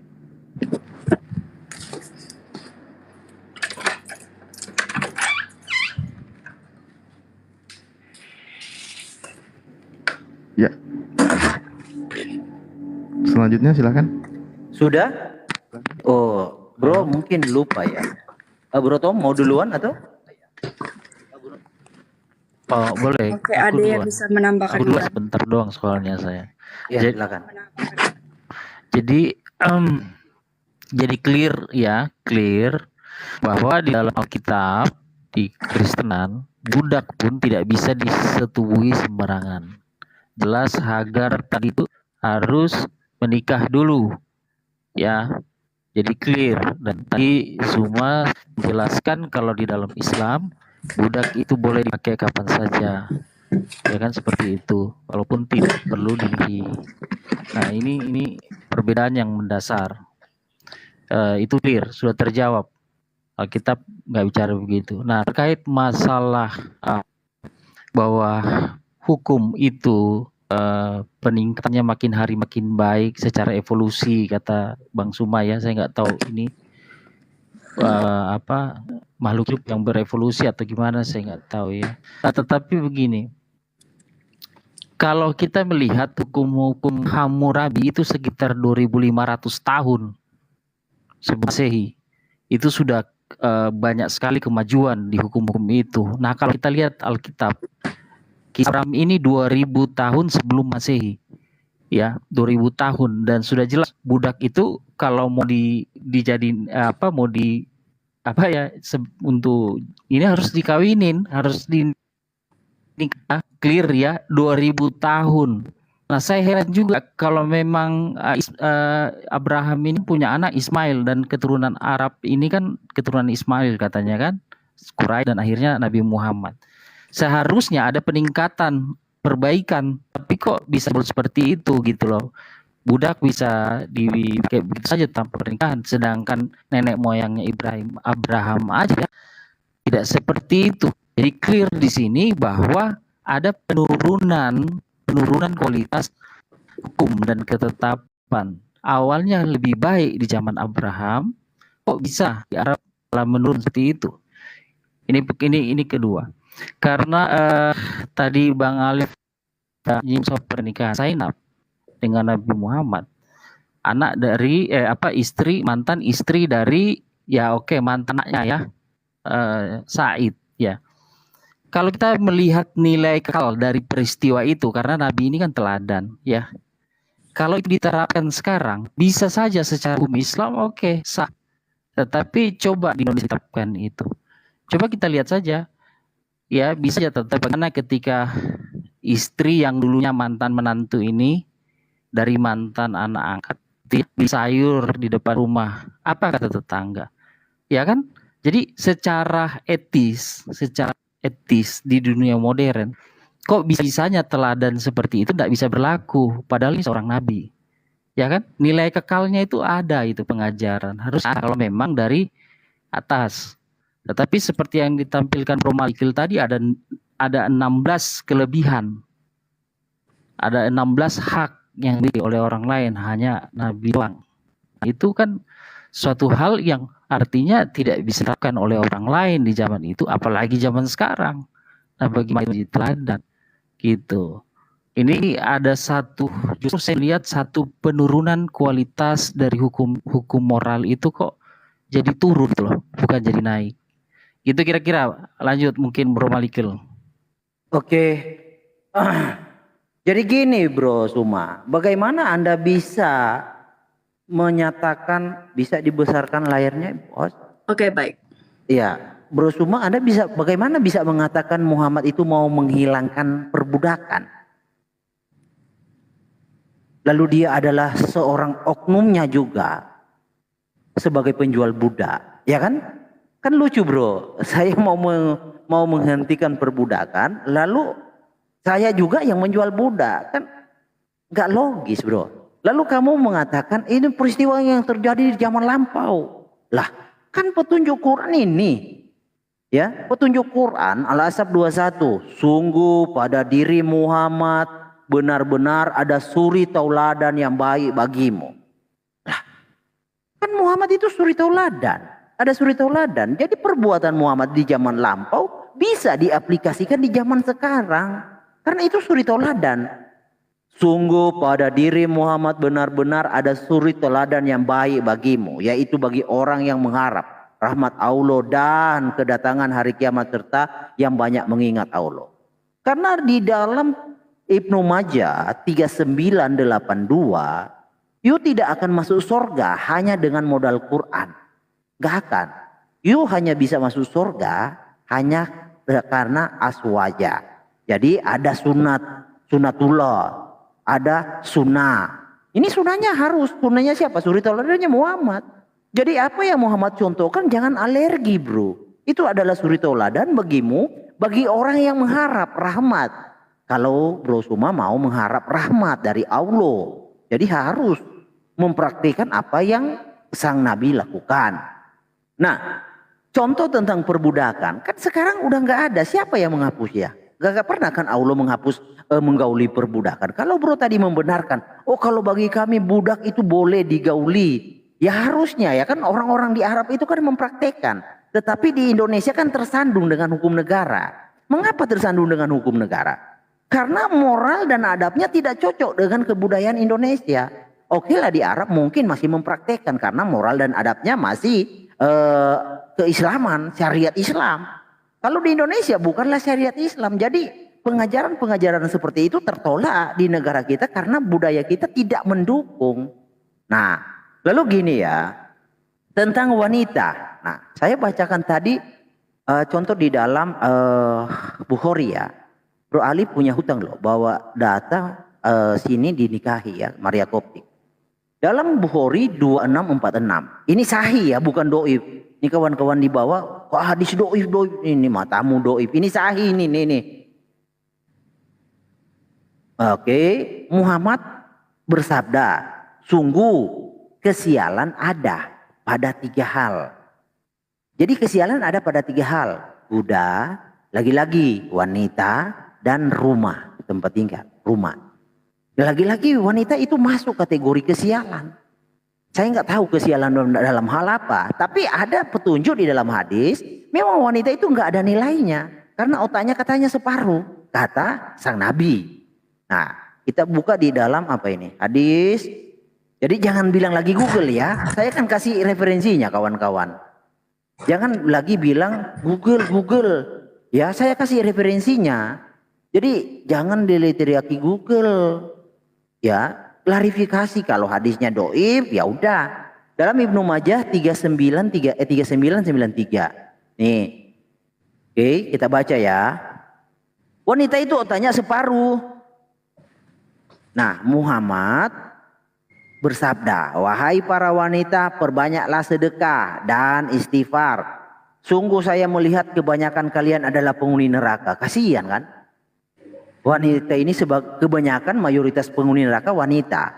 Lalu seorang wanita berbadan gemuk dari mereka bertanya, wahai Rasul, kenapa kami yang paling banyak masuk ke dalam neraka? Beliau menjawab, kalian banyak melaknat dan mengkhianati perlakuan suami. Saya tidak pernah melihat makhluk berakal yang akal dan agamanya kurang selain kalian. Jadi memang tidak ada penegasan bahwa wanita itu dimuliakan, justru direndahkan. Wanita tersebut kembali bertanya, wahai Rasul, apa yang dimaksud dengan kekurangan akal dan agama? Muhammad menjawab, adapun akal kurang disebabkan karena kesaksian 2 orang wanita sama dengan kesaksian seorang laki-laki. Jadi 1 banding setengah banding 1, 1 banding 2. Ini termasuk dari kekurangan akal. Kalian berdiam beberapa hari dan tidak sholat, berbuka di bulan Ramadan adalah bukti kurangnya agama kalian. Nah ini jadi pandangan Islam tentang wanita itu tidak ada dimuliakan. Contoh di dalam Quran ya. Kata Muhammad ya, istrimu adalah ladang bagimu, maka datangilah ladangmu itu. Ini di dalam sapi betina ayat 223. Bercampurlah kapan dan bagaimana kamu sukai, utamakanlah hal yang terbaik untuk dirimu. Jadi ada banyak ayat di dalam Quran, hadis yang mengajarkan sesuatu yang berbeda seperti kawan kita Suma dan Alif di sini. Justru wanita itu dikatakan di dalam Al-Ahzab ayat 33. Tetaplah tinggal di rumah-rumahmu, janganlah berhias dan bertingkah laku seperti orang-orang jahiliyah dahulu. Tegakkanlah sholat. Nah kalau zaman sekarang kan paling banyak itu wanita-wanita itu kan di luar kerja di kantor. Harusnya mengamalkan ayat Quran. Itulah yang saya katakan akhir zaman ini kawan-kawan muslim itu pemahaman imannya sudah tidak berlatar belakang tekstual. Tekstualnya sudah terdegradasi. Jadi udah banyak mengerti dan memahami bahwa apa yang diajarkan dalam Quran itu tidak cocok di dalam dunia kita, budaya kita, peradaban sekarang ini nggak cocok. Nah, tapi kalau pengajaran itu tidak bisa menyesuaikan zaman, maka konsekuensinya itu fatal loh. Artinya yang mengilhami di dalam ini tidak tahu zaman ke depannya akan seperti ini. Itu konsekuensinya. Monggo silakan. Oke, boleh ditanggapin Bang Zuma atau Alif? Sorry, ketinggalan sedikit, Bro Oke, Alif baik. tadi. Boleh. Ya, Oke, sorry, boleh. Bro Alif ya, Nanti. sorry. Oke, Jadi baik. tentang apa tadi Qurtubi, Bro itu nggak baca. Nih, apabila mata beliau tergerak ya. Nih baca. Ibnu Al-Arabi berkata beginilah yang dikatakan oleh Imam. Saya sengaja nggak bacakan supaya Bro masuk perangkap. Oleh Imam Al-Haramain. Penjelasan serta contohnya sudah banyak. Jadi Said dan istrinya ini salah satunya. Contohnya sudah banyak. Gitu Bro. Itu yang Bro tidak baca. Lanjut. Oke, boleh ditanggapi Bapak Alif atau Bapak Zuma? Sorry. Ya, Gurunda mau duluan, silakan. Oke. Oke, baik. Sekali lagi saya katakan ya, Bro Herdi, saya tidak punya kewajiban untuk menjelaskan kepada saudara tentang Islam ya secara mendetail, karena Anda adalah orang yang kufur terhadap Islam. Sehebat apapun kemudian saya menjelaskan, ya Anda tidak akan menerima itu. Di dalam kitab saudara, Titus 2 nomor 9 sampai 10, hamba-hamba hendaklah taat kepada tuannya dalam segala hal dan berkenan kepada mereka. Jangan membantah, jangan curang, tetapi hendaklah selalu tulus dan setia, supaya demikian mereka dalam segala hal memuliakan ajaran Tuhan, juru selamat kita. Jadi hamba-hamba itu harus taat selamanya. Nggak ada kemudian memerdekakan budak gitu. Hamba di situ budak ya, supaya Anda paham. Lalu kemudian di Matius 20 nomor 26 sampai 27, tidaklah demikian di antara kamu. Barang siapa ingin menjadi besar di antara kamu, hendaklah ia menjadi budakmu. Dan barang siapa ingin menjadi terkemuka di antara kamu, hendaklah ia menjadi budakmu. Itu dalil. Kalau hanya dengan modal kayak begitu, saya juga bisa. Tapi mempelajari kebenaran itu tidak mesti ada tendensi muatan kebencian terhadap suatu ajaran. Kita harus jujur terhadap kaidah-kaidah yang kemudian ada di dalam agama tersebut. Bilangan 31. Bukankah demikianlah firman Tuhan kepada Musa. Jadi Tuhan berfirman kepada Musa, maka sekarang bunuhlah semua laki-laki di antara anak-anak mereka, dan juga bunuhlah semua perempuan yang pernah bersetubuh dengan laki-laki. Harus kamu bunuh mereka semua. Ini tentang rampasan perang. Ini tentang budak. Rampasan perang itu budak. Perintahnya apa? Semua wanita harus kamu bunuh. Sadari itu dulu. Di Islam tuh tidak ada yang kayak begitu. Maka sekarang bunuhlah semua laki-laki dan perempuan yang sudah pernah bersetubuh. Bunuh semuanya. Tetapi seorang muda di antara perempuan, ini sebenarnya terjemahan yang sengaja dibuat-buat ya. Di sini sebenarnya bukan perempuan muda, tapi anak-anak kecil, anak-anak gadis kecil. Di antara perempuan yang belum pernah bersetubuh dengan laki-laki, harus kau biarkan hidup untuk dirimu.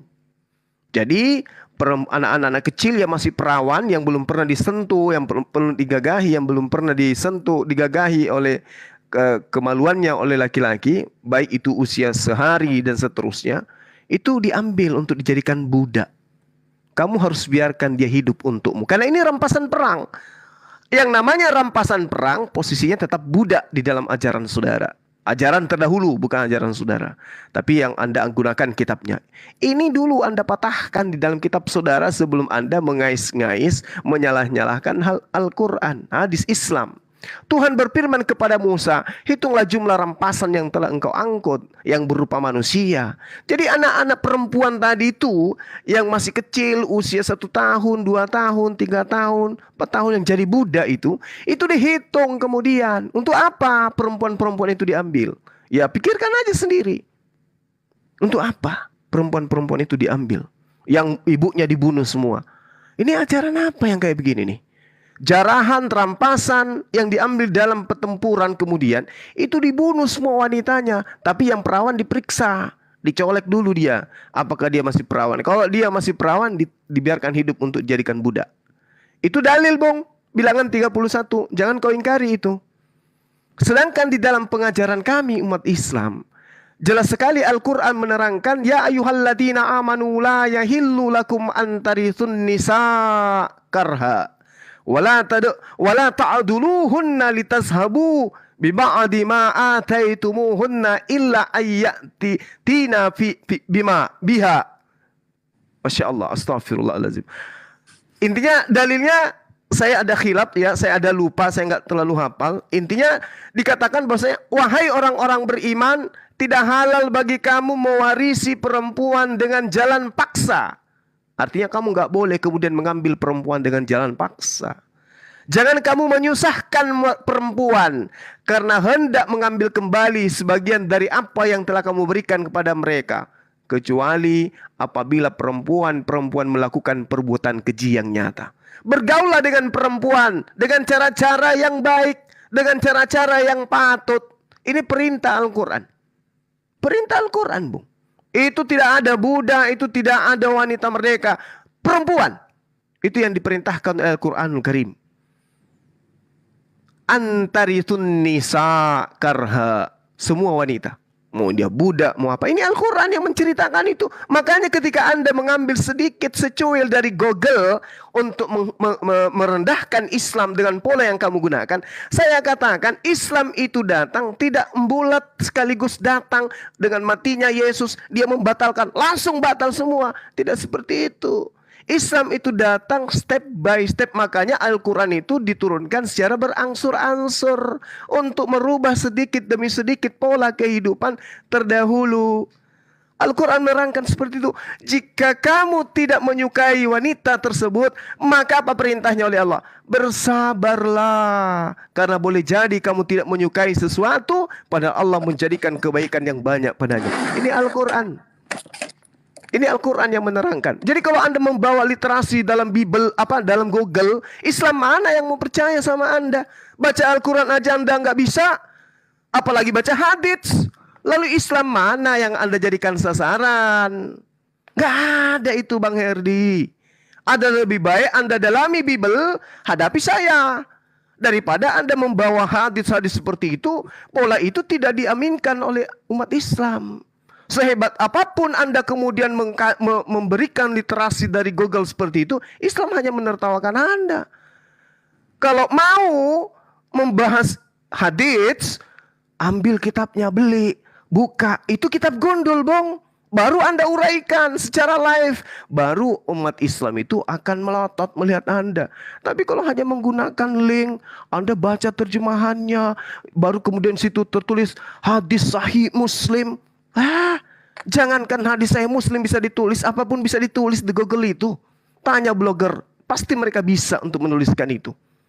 Jadi kami tidak akan goyah dengan konsep seperti yang Anda uraikan. Tidak akan goyah, habiskan waktu aja. Nah, sekali lagi dari saya kepada saudara Tom, saya katakan bahwasanya Islam itu datang pada awal munculnya memang tidak mengharamkan sistem perbudakan. Namun, ya, dalam memecahkan persoalan yang terkait dengan perbudakan ini, Bung, Islam menggunakan metode yang tidak secara revolusioner seperti Orde Baru seketika menjadi Orde Lama. Reformasi tidak. Orde Lama seketika jadi Orde Baru. Tidak, Bung. Butuh proses Islam itu untuk kemudian menghapuskan perbudakan. Jadi ketika dalam perjalanannya ada dalil yang Anda bawa, hadis Bukhari, Rasulullah menjual budak, itu proses. Itu proses bagaimana kemudian Islam itu datang untuk menghapuskan perbudakan itu. Berdasarkan misi kedatangannya adalah walaqad karramna bani Adam wa hamalnahu fi barri wal bahri wa razaqnahum minat thayyiba. Tunjukkan di dalam dalil Al-Quran tentang Rasulullah kemudian menghujat budak. Tunjukkan kepada saya. Layaknya di kitab saudara, orang-orang di luar Yahudi disebut gog-gog oleh Yesus. Tunjukkan. Lalu sekarang lihat negara-negara mana yang kemudian menjalankan syariat perbudakan itu di Islam. Mana ada? Di mana itu terjadi? Sedangkan kalau terkait dengan perbudakan, itu datangnya dari mana? Dari Mesir, dari Israel, dari Babilonia. Dan itu masih sistem kuno, berarti sebelum Islam. Dan ingat, Ingat, Israel itu adalah mantan budak. Keturunan Ismail tidak pernah jadi budak. Tapi kalau keturunan Ishak pernah jadi budak. Ya, jadi Anda boleh bangga. Tapi tengoklah dunia Islam dan dunia Barat. Di mana dunia Barat itu mewakili agama Anda. Lihat kehidupan di sana. Antara hubungan laki-laki dan perempuan seperti apa. Gak usah malu-malu untuk mengakui itu. Itu kenapa? Mereka sedang mempraktekkan isi Bible. Mereka sedang mempraktekkan apa yang ada dalam kitab saudara. Contoh misalnya ya, saya kasih data nih ya. Bagaimana kemudian dikatakan Kain itu memiliki istri. Kain bersetubuh dengan istrinya. Siapa istri Kain? Emang sudah ada wanita pada saat Kain itu balik? Siapa wanitanya? Habil gitu. Yang ada cuman ibunya. Berarti ini menceritakan antara anak dengan ibunya. Iya minimal saudaranya. Tapi siapa saudara? Saudara Kain yang digauli pada masa itu. Artinya bahwa kitab saudara mencerminkan suatu pola kehidupan di mana pola itu ya boleh bersetubuh dengan pola apapun, dengan cara apapun boleh. Bagaimana Daud menelanjangi dirinya, bagaimana Daud memperkosa istrinya orang, bagaimana Daud mengambil istrinya orang. Itu semua bisa dipertontonkan. Dan satu hal yang perlu saudara pahami, Yesus yang Anda tuhankan itu berasal dari hasil apa? Hasil titik-titik. Andai Daud tidak mempraktekkan sesuatu yang porno aksi, Yesus tidak ada, Bung. Karena Yesus itu berasal dari istri ketiganya Daud. Itu yang perlu Anda pahami. Jadi saya hanya ingin mengingatkan saudara Herdi, tolong kalau mengkaji Islam itu ya ukur-ukur dulu kitab Anda. Ukur-ukur dulu pola kehidupan saudara-saudara Kristen.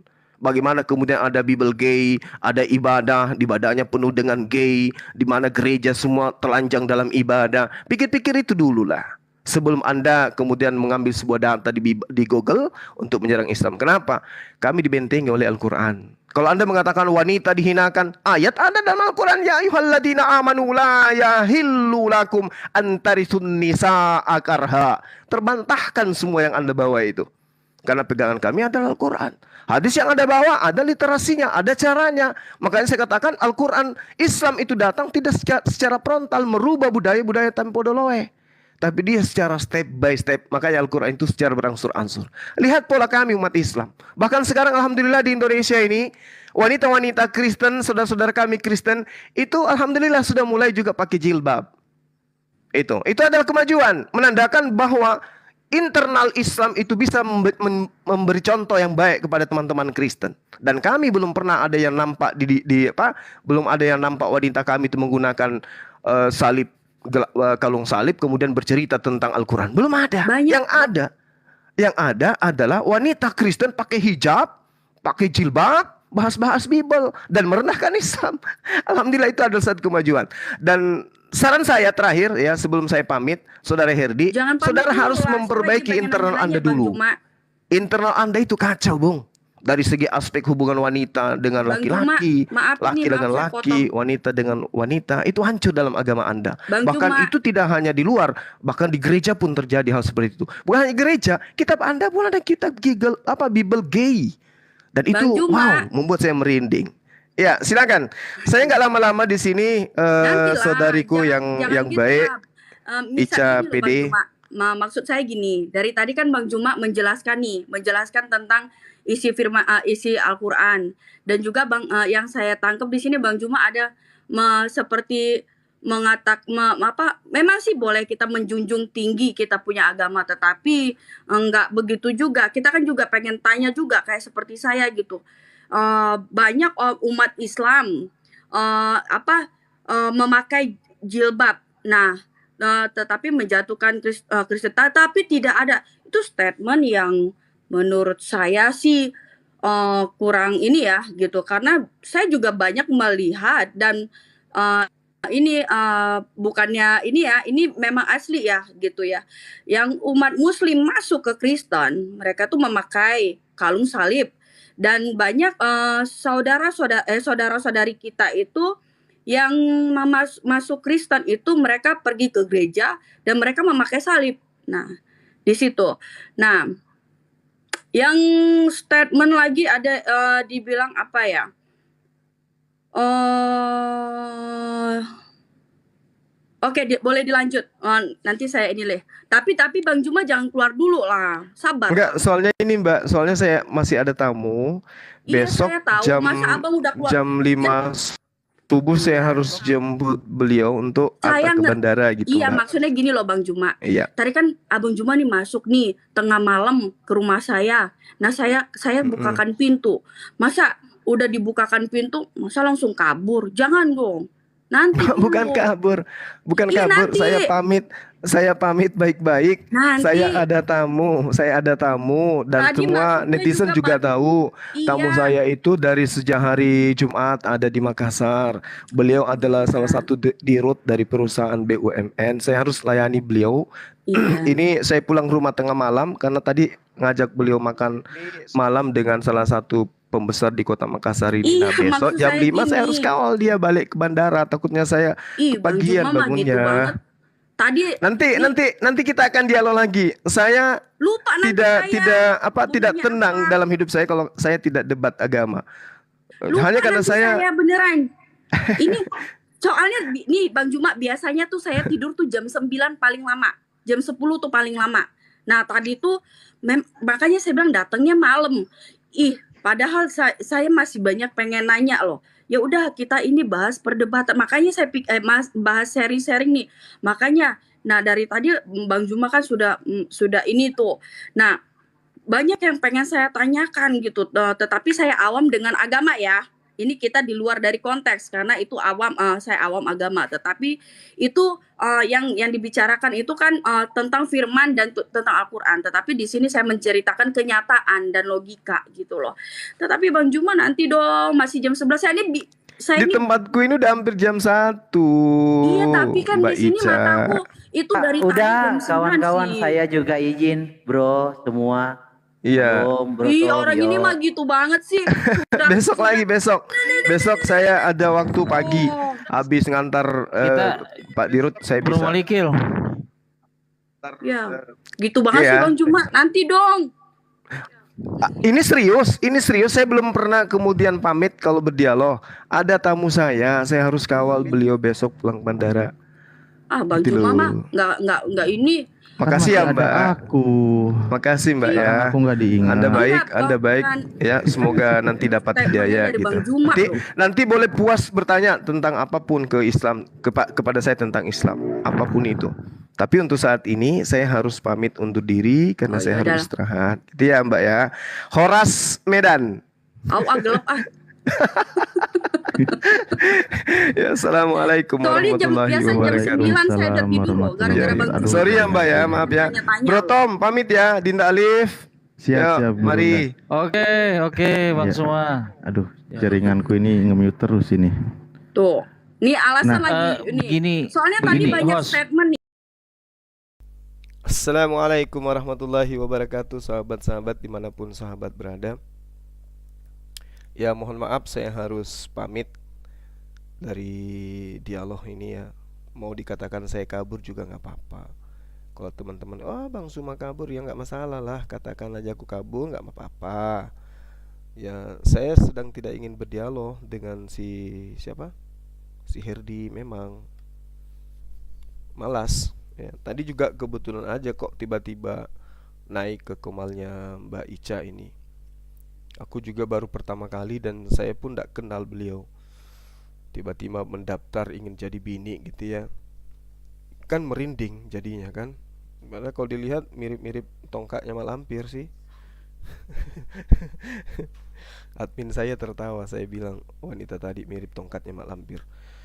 Nah, terkait dengan apa yang dipertanyakan oleh saudara Herdi, alhamdulillah gampangnya itu kita patahkan ya, pola-pola kayak begitu. Yang penting kita sudah jabarkan bahwasanya di dalam kitab saudara ya bukan lagi perbudakan, tapi semua budak rampasan perang itu harus diambil dan diapakan. Coba itu anak-anak kecil kayak gitu, anak-anak gadis. Kalau di original teksnya itu jelas dikatakan anak-anak kecil ya, anak-anak bayi, anak-anak apa? Ya bayi pokoknya dikatakan masih ini ya, pokoknya wanita anak perempuan yang masih perawan itu gimana ceritanya tuh kalau anak perempuan masih perawan? Artinya ya dari usia 0 kan gitu. Di antara perempuan kecil itu kan isya dalam bahasa apa? Bahasa bahasa perempuan muda dikatakan tab atau isya, artinya isya itu perempuan kan. Sementara kata tab itu artinya anak-anak kecil. Berarti anak-anak kecil berjenis kelamin perempuan. Itu dikatakan dalam kitab mereka. Jadi tab itu, sekali lagi saya katakan kepada saudara, tab artinya anak-anak kecil. Kalau anak-anak kecil berjenis kelamin perempuan, isya berarti ya anak yang di bawah umur, itu diambil untukmu. Itu mau diapain? Mau digoreng, makan pakai nasi. Jadi sudahlah ya teman-teman. Iya betul, kalau dikatakan bahwa hostnya kegatalan, ya memang gatal bawah atas kelihatannya sih. Tapi apalah artinya sebuah kegatalan kalau tidak digaruk kan gitu. Biarin aja dia pusing sendiri ya. Iya, jadi tadinya bagus sih dialognya. Pertama dia minta kenalan apa gitu.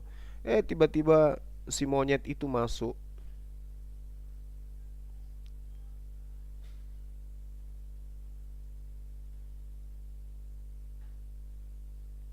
Si monyet itu masuk bawa link hadis sahih, nenekmu kiper lah. Long manusia aja bisa kalian edit, apalagi hadis kayak begitu ya. Jadi umat Islam itu tidak belajar hadis dari Google ya. Tidak belajar hadis dari Google. Kenapa? Di Google itu apapun bisa dibuat. Apa susahnya coba orang bikin seperti itu? Hadis riwayat Bukhari Muslim, hadis sahih. Apa susahnya? Layaknya kita mengambil terjemahan Bible mereka tahun 1928. Apa susahnya? Tapi apakah kita mau belajar agamanya mereka dengan cara gitu? Ya enggak lah. Ini ada yang mau garuk pakai gigi mau. Ya, jadi kebetulan besok teman-teman saya ada tamu gitu ya. Makanya biasanya kan kalau pagi aku nggak live kan dari hari Jumat, kemudian hari Sabtu tadi nggak live karena itu dampingi tamu, dan itu tamunya bukan tamu biasa, mau dilayani makan, mau diantar kemana gitu. Tadi seharian di Benteng Rotterdam temani beliau. Oke, saya kira gitu ya teman-teman. Karena jam 5 subuh waktu Makassar, saya harus udah sampai di hotel untuk menjemput beliau bersama dengan beberapa teman yang lain, kru yang lain, kawal beliau untuk sampai ke bandara, balik ke Jakarta. Tapi Senin aku ada tamu lagi. Aduh, parah. Hari Senin sampai hari Rabu saya juga ada tamu ya, dari kantor saya untuk berkunjung ke Bank BRI Sulawesi Selatan. Tapi alhamdulillah itu targetnya hanya BRI, kantor-kantor BRI yang ada dalam kota. Ya, mudah-mudahan saya sehat terus, bisa memberikan materi-materi seperti yang sekarang. Mohon maaf kalau saya harus pamit tadi, karena memang saya lagi ndak ingin membahas sesuatu apapun dengan Herdi. Saya malas ya. Bukannya saya tidak mau, tapi memang ya saya nggak suka aja. Dengan Kristen siapapun bisa kita berdebat, tapi dengan yang satu ini saya malas. Kiamat, kemudian Herdi, siapa lagi, yang lainnya yang lebih keras dari mereka itu kita layani. Tapi kalau yang kayak begini ya biarlah dia cari jalannya sendiri gitu ya. Oke teman-teman, saya pamit dulu dari channel kita Zulkifli Abbas. Insyaallah besok kita jumpa kembali. Mudah-mudahan kita tetap dalam keadaan sehat walafiat. Kiranya Allah melimpahkan rahmat dan hidayah kepada antum semua, dan juga diberikan kesehatan kepada antum semua ya, agar kita bisa bersua di kesempatan yang lain untuk kemudian membahas tentang tuduhan-tuduhan terhadap Islam ya teman-teman. Oke, baik, saya akhiri. Subhanakallahumma bihamdi Asyhadu an la ilaha illa anta astaghfiruka wa atubu ilaik. Salam tauhid, salam satu Tuhan, Allahu Akbar. Assalamualaikum warahmatullahi wabarakatuh.